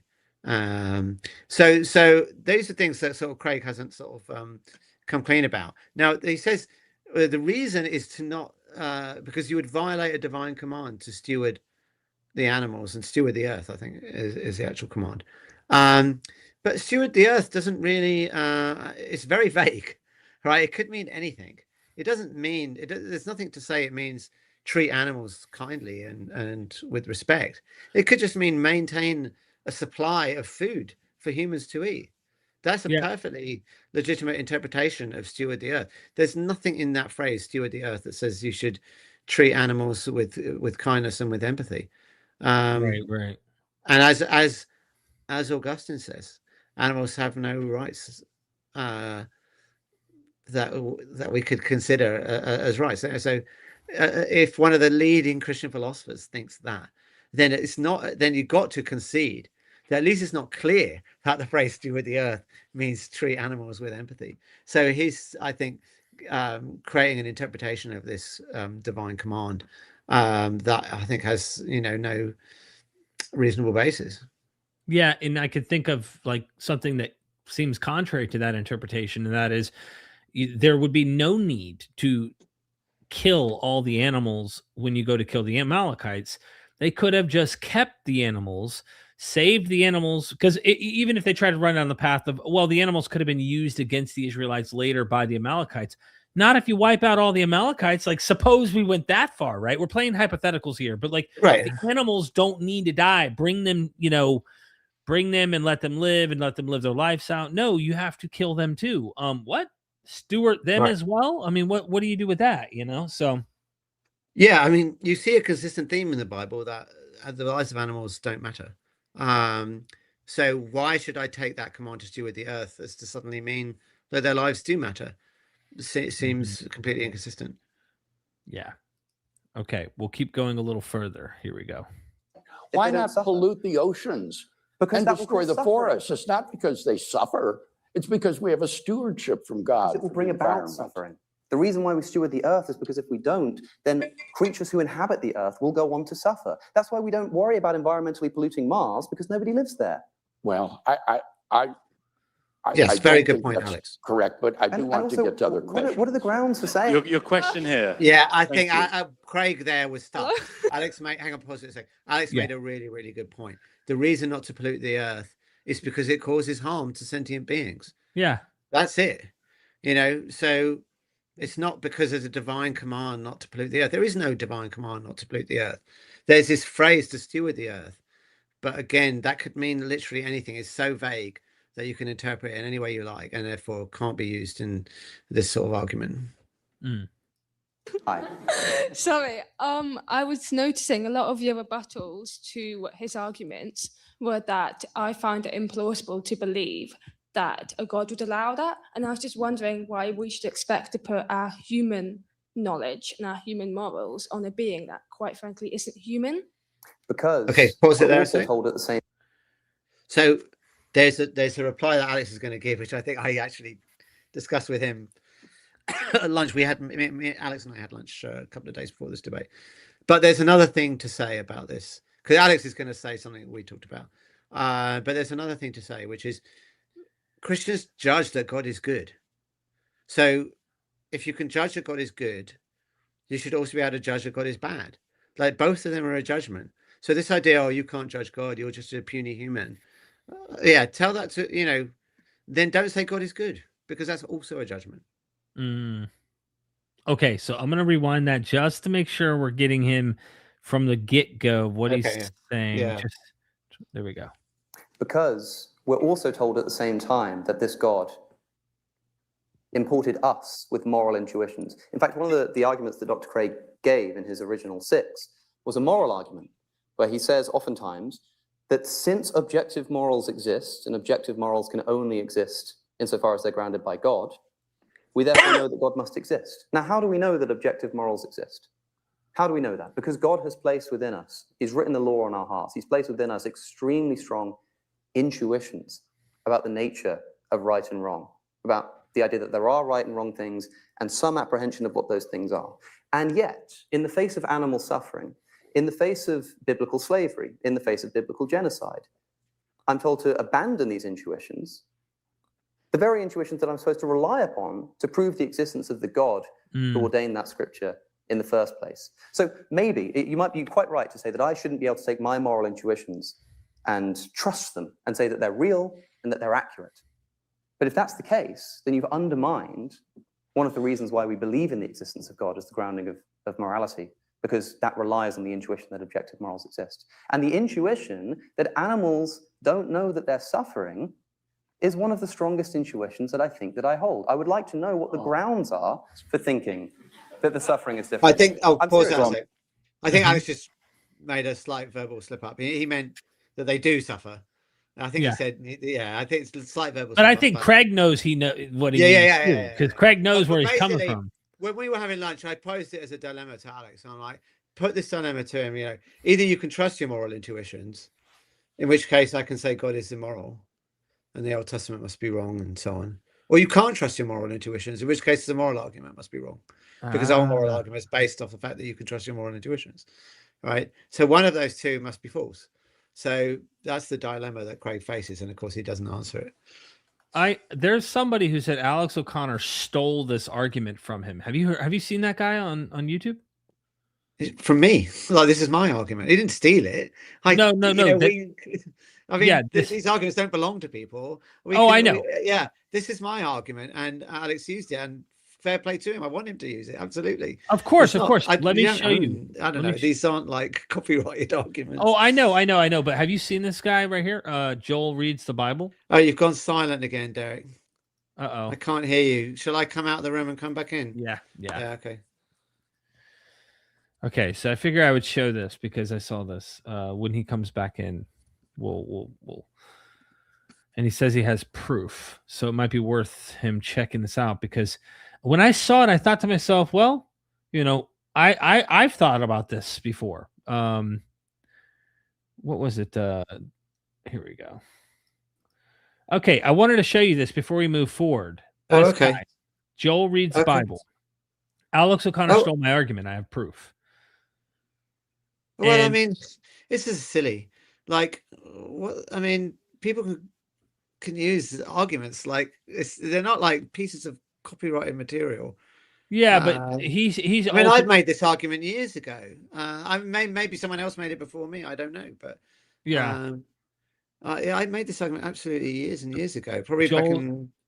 Yeah, he says, explaining Joel's argument for moral intuition. The receipt Alex O'Connor copied me wholesale. The Joshua 11 horse hamstringing evidence. Oh, these are all things that I've put in many years ago. I've been doing this sort of discussions since at least more than 10 years ago. The idea, I'm not going to say I stole my argument, or I don't know how long this guy's been on YouTube. But these arguments are just out there, like they're obvious. They're not copyrighted, and I think this is a silly complaint. Like, honestly, I don't like the point. I want Alex to make the best argument. So if he uses an argument that someone else has said, or maybe I was the first person to say this, maybe this guy said it before me, who cares? Like, the point is, we want Alex to make the best arguments, and go for it, Alex. Is what I would say. And you don't have to give credit to every little argument that's said here. Yeah, lots of people have made these sorts of arguments before. Yeah. Okay. I just figured I'd bring that to your attention because it came across my feed. I was like, huh? Okay, let me continue then. I'd really like to know what the grounds are. Yeah. Because Dr. Craig said that animals don't have this kind of self-awareness. How do we know that? This is a whole new field of scientific study called animal consciousness. In 2016, I believe, a new journal was founded on animal consciousness. And most animals, someone said it was a joke. Hold on. So someone in the chat is saying it was a joke. I thought it was real. Okay. I didn't watch the whole thing. Okay. Yeah, we can't. When you put something like that, you don't know the context. It's hard to know whether it's a joke or not. Okay. Shamsu, I didn't know. Okay. Thank you, Daniel, for letting me know. I didn't know. Well, hey, there's a shameless plug for Joel Reads the Bible. Go subscribe to Joel. Okay. Look, I didn't know. I was like, is he really stealing it? But then again, I should have watched the damn thing. So forgive me. Joel, we can't do that. Forgive me. Yeah. Okay. Tell Joel I didn't mean anything bad. Let him know. All right. For those who might know Joel. Okay, here we go. Way conscious. They have no sentient states. Spiders and insects and worms and algae and so forth. Pause. Oh, sorry. When you get to the vertebrates. Yes. What a load of garbage, honestly. He says, this new field of study, there's even a journal based on it. He's talking about the journal Animal Sentience. Then he says, invertebrates are not conscious, as if that was established by the journal. That journal posted quite a well-known paper saying that insects are sentient. And there's lots of evidence of other invertebrates' sentience, particularly like cephalopods. So, like, Craig's got no idea what he's talking about here. He's not keeping up with the scientific literature at all. There's been loads of papers recently on insect sentience. Now, you might doubt them. I mean, whether insects are sentient, I think it's still somewhat controversial. It's not controversial that there are other invertebrates that are sentient. But on insects, for example, there's been a lot of papers recently. So you can't just say Oh yeah, well, there's been a lot of science on this, and insects aren't sentient. No, that's just completely misrepresenting what the science says. Right now, I'd say there's a debate about whether insects are sentient. I think there's more and more mounting evidence that they are, but it's still up for some debate. But it's not really up for debate that that there are some invertebrates that are sentient. So his statement that only the vertebrates are sentient, absolute bullshit. Absolutely. I'm just letting everybody know. They said Joel will love that he fooled MythVision. And as you said, I should have watched Joel's video. Haha. But I watched like 30 seconds of it one night. I'm like, what is he yelling about? And then it seemed like he was real, like serious. And then that was it. And then I was like, well, right, yeah, I mean, all we saw is the headline. So, of course. But anyway, let's move on with the clip. Okay. Then scientists begin to detect states of mental awareness that would be shown like pain awareness. But there doesn't seem to be a self-consciousness in the sense that human beings have it. But what's in the order test to for that? be aware. Pause. Mhm. Okay. This is such a load of nonsense. What was the first? Well, so many problems. Okay.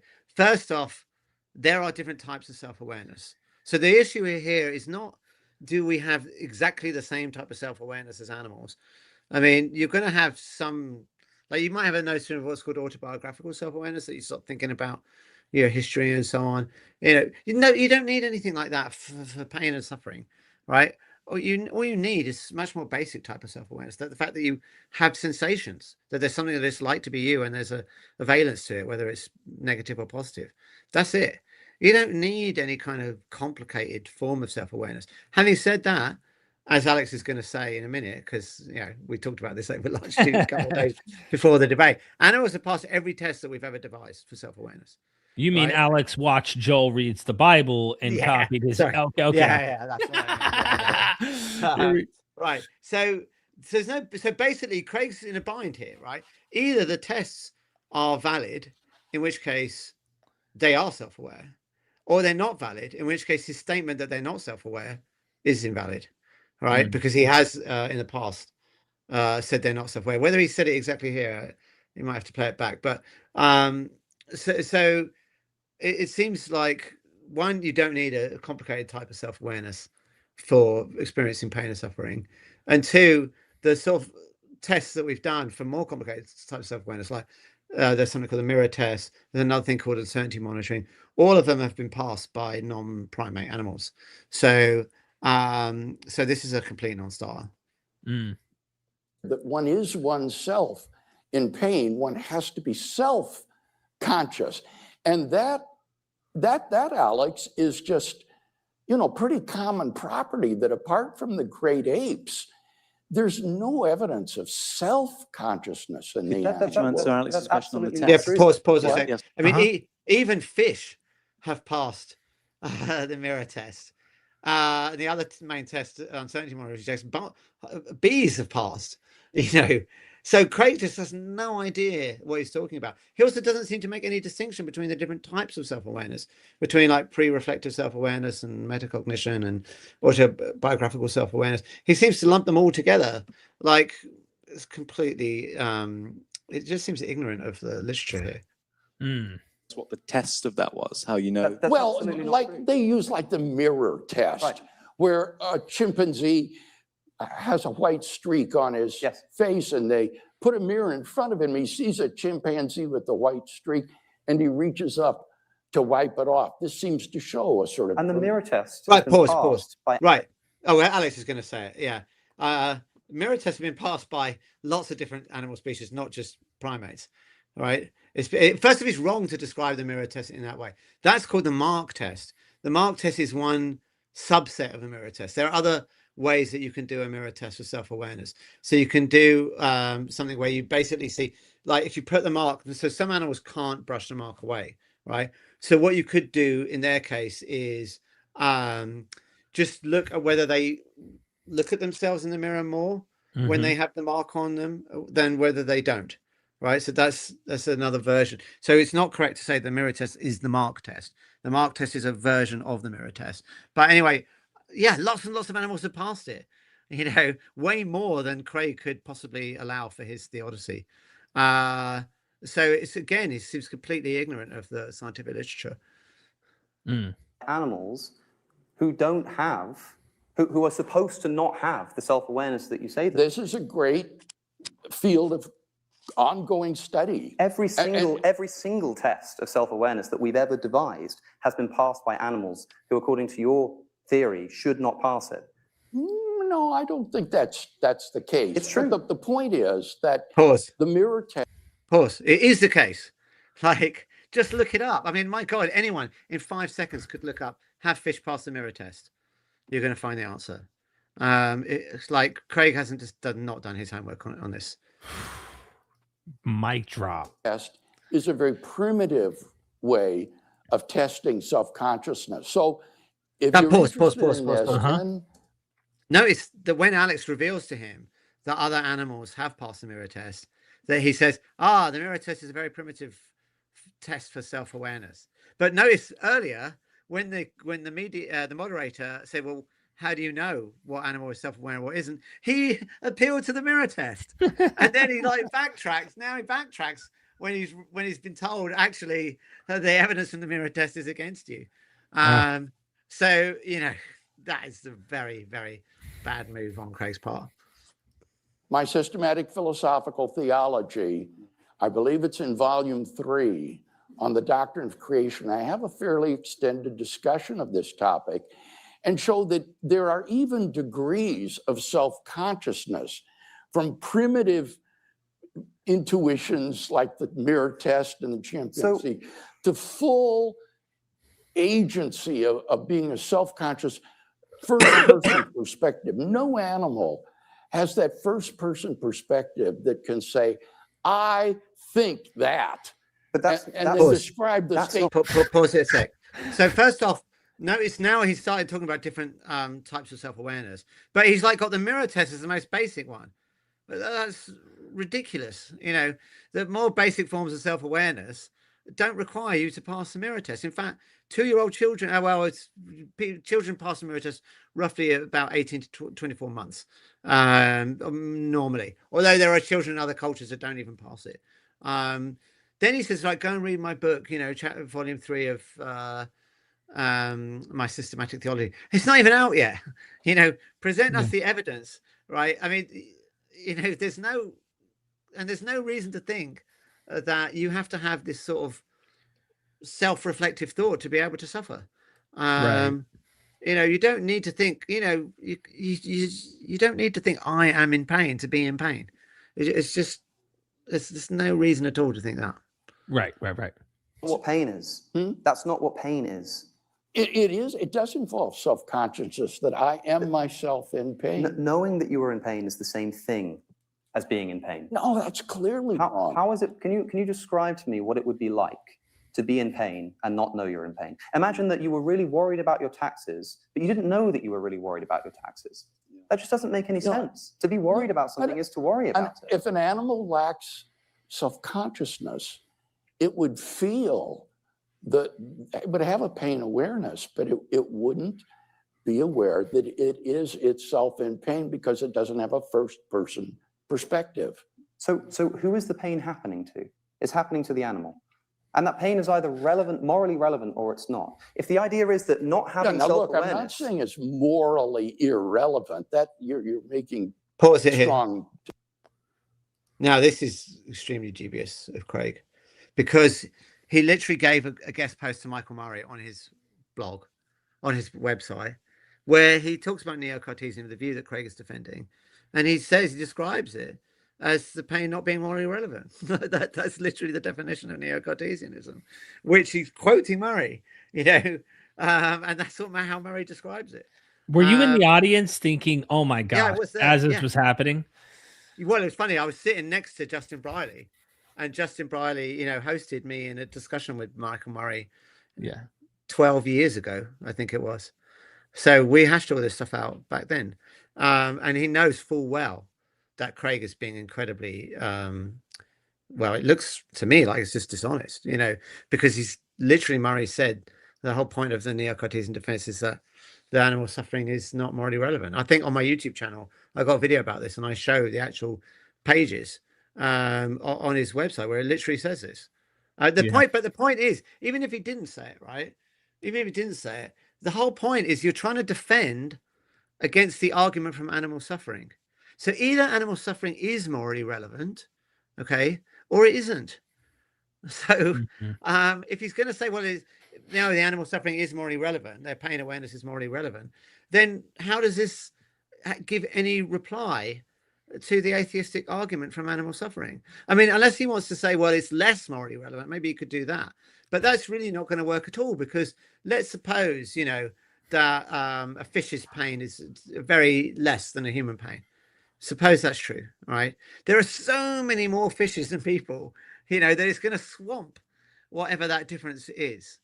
So it seems to me this is no reply at all if he's saying that the pain is morally relevant. It can only really work. And in fact, there was a thing on Craig's website where he describes this neo-Cartesian defense. And he says, this is incredible praise for God. He's shielded the animal kingdom from being in awareness of being in pain. Who could believe that God would be so wonderful and so inventive? We've got to this is a reason to give praise to God for his wondrous care of creation. Well, that only makes sense if the pain is not morally relevant, right? If it is morally relevant, then God hasn't shielded us. Now, what's interesting about this page is that it's been removed from his website after we criticized it very heavily. And in fact, and it's not an accident, I don't think, because there's another page where it refers to it, and it says, for this, go and see this page. And when you click on the link, it gives a link, but to a different page, on the same topic. So if they just, the link had been broken, whatever, some accident, you wouldn't expect that thing to link to something on the same topic.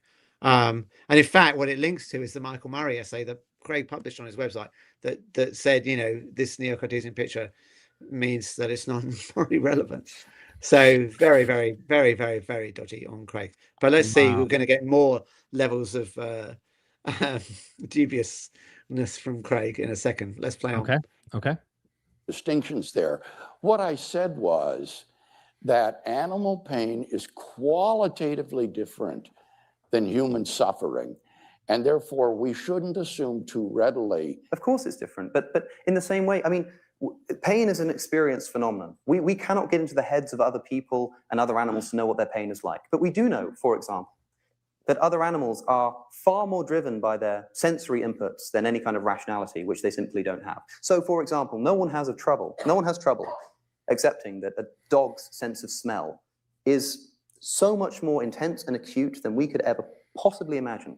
An eagle's eyesight is so much more intense and acute than we could ever possibly imagine. Why? Because evolutionarily, they rely upon those more than other animals do. Animals, having no rationality, rely upon their immediate sense data and their reaction to the world of pain. We have better reason, I think, to think that these animals experience more pain, not less. And so at the very least, I think we need to be equal. I've heard you say in the past, Dr. Craig, that this... Look, you've got to do more than just give your opinion on this, Alex. You need to cite scientific literature that supports that. Pause. You've got to cite scientific literature. Did Craig cite any scientific literature at all when he said, other animals haven't passed the mirror test? He just went, I don't think so. Yeah, I mean, he's a designer. What a double standard. But there is scientific literature, and we've presented it, and we've put it in scientific papers about this. So, for example, one piece of evidence for this is that there's a patient called patient R that Alex is going to talk to. We published a paper about this, and Alex is going to refer to it in a minute. And patient R had a loss of his prefrontal cortex, his insular, and his anterior cingulate cortex. Key elements are associated with pain perception that Craig appeals to as necessary for pain. When we tested his pain perception, my colleagues did the test. They found it was higher than normal. Why would that be? So one possible reason is that what these advanced cortical areas are doing are pain suppression, right? That you're telling yourself, don't worry, this pain is temporary, you'll get over it, and animals might not have that. So if that's true, their pain would be worse. And indeed, that's exactly what was found with this patient. So I mean, there are other ways to interpret it. I don't want to say this is overly we should be overly confident in that conclusion, but it's at least a reasonable possibility. But none of this is relevant, really. All we need to know is that animals suffer, and that's it. It doesn't really matter whether they suffer more or less. So the fact when Craig says that it's different, it's qualitatively different, that's just completely irrelevant. Like, we don't need it to be qualitatively identical. I mean, everyone feels pain at some different level. Some people have high tolerance to pain. Some people have low tolerance to pain. There have been studies that say women have lower tolerances to pain than men. So do we want to say men's pain doesn't matter because, hey, they're much more tolerant to it? No, of course we don't say that. You don't need it to be qualitatively identical. That's a completely bogus criteria. Absolutely. And by the way, everybody, mega bloodbath in the house. Thanks for being here, Taco and the Hizzy. Great guest, he said. Of course, he's a great guest. Duh. Alex in the house said, let's go, Alex. Hey, Derek, first time live. Hello, good to see you. Sex Serp in the house. Derek, is there a correlation between Craig and Mr. Burns from The Simpsons? Love your channel. Thank you so much. Yeah. By the way, I have to pick my mother-in-law up from the airport in Orlando shortly. I don't know the exact time. So I'm going to let it play and make a quick call while I'm muted just to find out. Okay. And then if you could catch this is a very key moment. This is a very key moment, but okay. So do you want me to pause it and then like I can, if you say pause, I'll mute and I'll make a quick call. Just so I find out. Fine. Yeah. Okay, here we go. Okay. So the material I've read and cited says something quite different. So can you tell me what it is about an animal's brain specifically that's different to a human's, which means that they're not in self-awareness? In Michael Murray's book that I cited before, he says that some people speculate about the development of the frontal cortex in the human brain that helps to give this. Okay, I'm going to mute now. So okay. All right. This is incredibly disingenuous of Craig because he's presented this from Michael Murray as well. We don't really know, but this is some speculation. That's not at all what was said by Craig or Murray. I had a big fight with them like more than 10 years ago about this. And they made it very clear that the prefrontal cortex was key, right? And they didn't present it as something speculative, maybe yes, maybe no. No, they presented it as a scientific fact. So Murray in his book used language like, the available evidence to us indicates that this is the case, that you need the prefrontal cortex to experience the what's called negative affective pain, which is the sort of sense of dislike, right? Similarly, Craig talks about this, that the prefrontal cortex is key to self-awareness as a discovery. He says it's a discovery, that this is something, therefore we know to be true. You don't talk about something that might be true, might not be true as a discovery. When you talk about discovery, that's something that we know to be true, or at least to very high levels of confidence. So Craig is being incredibly disingenuous here by painting this as something that Murray suggested as speculation. Yeah, This is absolutely dishonest, in my opinion. Alex, thank you for that super chat and being a member of the channel. Really appreciate it. They said, thanks for the shout out. Of course. Thank you for being here. So yes, my queen said we have about 12 minutes before we need to. Okay. We can do it. We can wrap up. Okay. Tell me. Yep. Got it. Here we go. First person perspective. But in talking with Michael about this, he says this is very speculative. But it's not just doesn't know, but there could be that. It's not just speculative. Final reply. Now, pause it a sec. I mean, it's just unimaginably dishonest. I just want to just drive this home. Watch the debates that I had with Craig. Go on my channel, go on a playlist. This is Animal Suffering, and you'll see what Craig really did say about this and what Michael Murray really did say about this. They never said it was very speculative and they weren't really relying on it. They absolutely relied on it and they presented it as a fact. And I think the reason that he's saying, it's very speculative and trying to downplay it is that we presented enormous evidence, as Alex is going to refer to, and I gave Alex all the information for this before the debate, is that it's complete bullshit and that it's been totally disproved. And that's probably why Craig is now trying to sort of downplay its importance. I don't know, I'm speculating there, but it's very, very disingenuous for him to say this. But okay, play on. Welcome, Spain. Acted here by... No, we'll jump on to the next question if we can. But the thing is, it's not just speculative. You said I could have a quick reply. It's not just speculative. It's not just speculative. I think it's incorrect. I think it's false. There are human beings who have lost their prefrontal cortex, who still have a sense of self, who report that they are in pain and know that they are in pain. We literally have. There's a famous patient called patient R, sometimes affectionately known as Roger, who lost his prefrontal cortex due to the herpes virus. Mm-hmm. They run tests on him. They put his hand in ice cold water and he tells them, I'm in pain. I'm aware that I'm in pain. Yeah. So we know for a fact it cannot be. Okay. Well, that would prefrontal suggest cortex. that Michael Murray's speculation is incorrect. Is incorrect, and I think it is. Pause, So we don't know what it No, it's what he's trying to do is throw Michael Murray under the bus, as if he didn't make this argument and relied on it. But he did, right? It's just so unbelievably dishonest, right? Oh, well, Michael Murray's speculation is incorrect then. Like, no. Bill Craig made this argument, okay? Yes, he quoted Murray, but he presented it, right? When his debate with Stephen Law, go and watch the debate with Stephen Law, and you'll see that he presented this argument, and in multiple entries on his website, he presented it as a fact. And he said, this is a cause for praise for God, right? Now, that one's been deleted, but you can see it on my YouTube channel because we took screenshots at the time. Oh, sorry, we had the Wayback Machine, and we found it and reproduced it from the Wayback Machine. So it's really dishonest, like of Craig, to suggest, oh, it was Murray's thing, right? As if he didn't endorse it and present it. Multiple occasions. We had a whole back and forth about it. I did a YouTube video, he replied, and we had so many back and forth. I mean, it was literally, I did a YouTube video, Craig did a reply YouTube video, I did a reply YouTube video, then he had Murray do a guest post on it, Craig wrote a number of blog posts on it, I did a reply on Stephen Law's website, then I debated Michael Murray on it, we've published lots of papers on it. It's as if none of this ever happened. He's just like, it's like retconning history here. It's and of course most of the audience don't know this. They don't know the history of what Craig has said about this. So it's just unbelievably dishonest that now he's been proven wrong. He sort of downplays that he ever relied on this argument. Well, he did. He made it very strong, and he said it was proof, you know, of God's wondrous care of creation. Well, if it's wrong, then it's the reverse, isn't it? It's proof of God's, you know, negligence, right? Right. It's proof of God's indifference to animal suffering. Because notice, this is a really important point, that he could have made this world, right? He could have made a world where Neo-Cartesianism was true. And in fact, and this is why the earlier bit is so That's why they want it. That's why they want it, because it helps. This is why the earlier bit is so disingenuous. Like, oh, how could it be that animals, you know, just react to stimuli and don't feel pain? That's what they defended.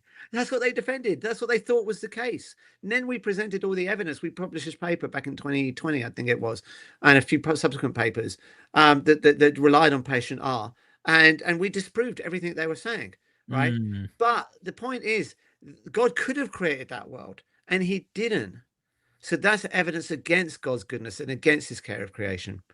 Wow. You know, it reminded me of a book I read called The Hidden Spring by Mark Solms, who's like a brilliant book. Brilliant. Yeah. Brilliant I know he's mainly focused on consciousness, but the relevancy of utility. Oh my God, it went so deep. Yeah. Mark Solms has been in one of my films, and he's basically saying the same story as what we're saying. So I'm absolutely on board with Mark Solms, because what we're saying is that the neural architecture that you need for pain, for emotions, is subcortical, which basically, in plain English, it's old, evolutionary old, which means it's shared amongst most animals, right? And therefore, the claim that Craig makes, oh, it's only higher primates or something, is wrong, right? And basically, The Hidden Spring is making exactly the same argument.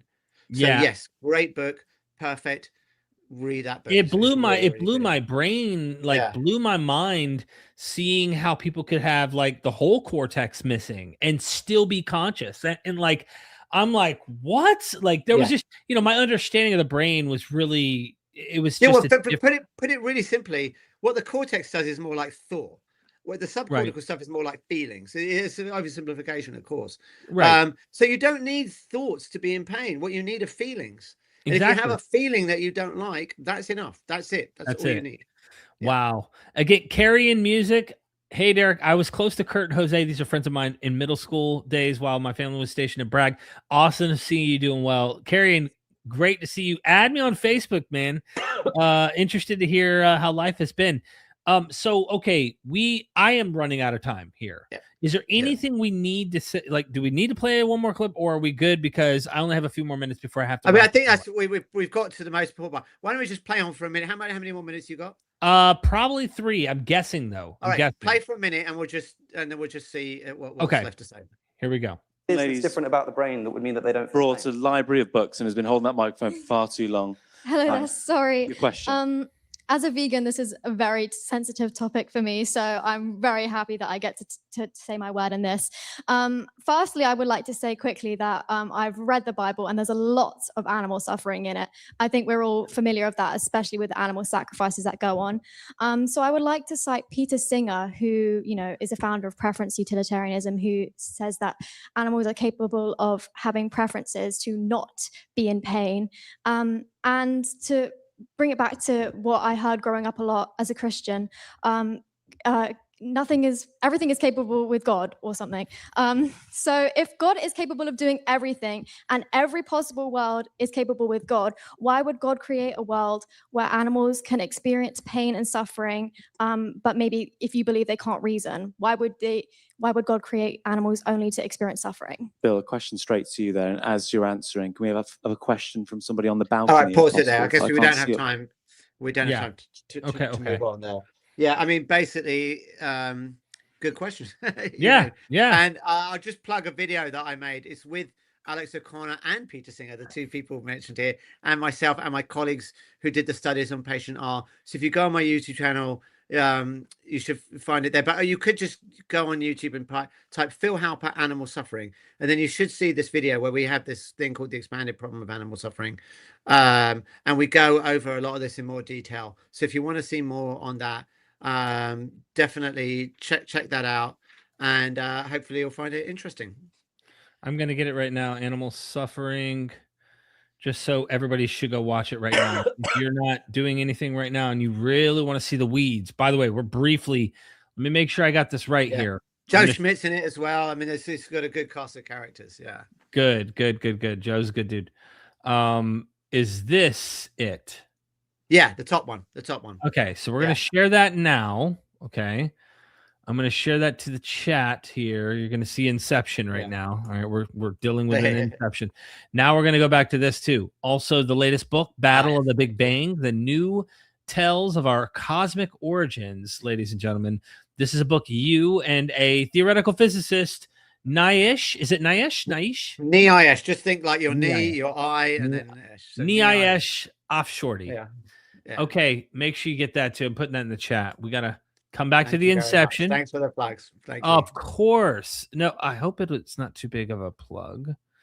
It should work. If that, you might have to. It's a long URL. Just go to Amazon.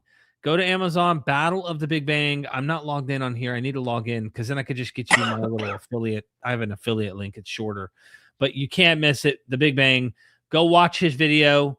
On YouTube right now, Phil Halper, aka Skydive Phil. Last words from you, my brother. Yeah. So I think Alex really nailed it. He did a great job on the animal suffering stuff.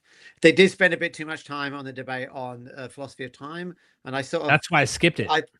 I thought that wasn't a good strategic move of Alex because it's not an area of expertise for him, but it is an area of expertise for Craig. So, but I think on the animal suffering stuff, Alex O'Connor did a fantastic job and really nailed Craig. And but there's obviously a lot more to say about it than they had time for. So yeah, they got into Kalam. They did all that. That'd have been cool to have you there if we'd had more time, of course. But I thought the suffering thing was really something that we needed to cover. And thank you for showing up, Bill. Really appreciate it. Yeah, more notice next time. I know. Look, and lights and things like that. I'm improvising in the meantime right now. So thank you, brother. All right. Thanks for having me. Thanks for inviting me. I really thank you. Let's do it again. All right. Have a great evening. Cheers, everyone. You too. Bye-bye. Everybody never forget, we are MythVision. Son, do you want to know what the truth is? After this, there's no turning back. You take the blue pill and you wake up in your bed and believe whatever you want to. You take the red pill and you stay in Wonderland, and I show you just how deep the rabbit hole goes. Remember, all I'm offering is the truth, nothing more.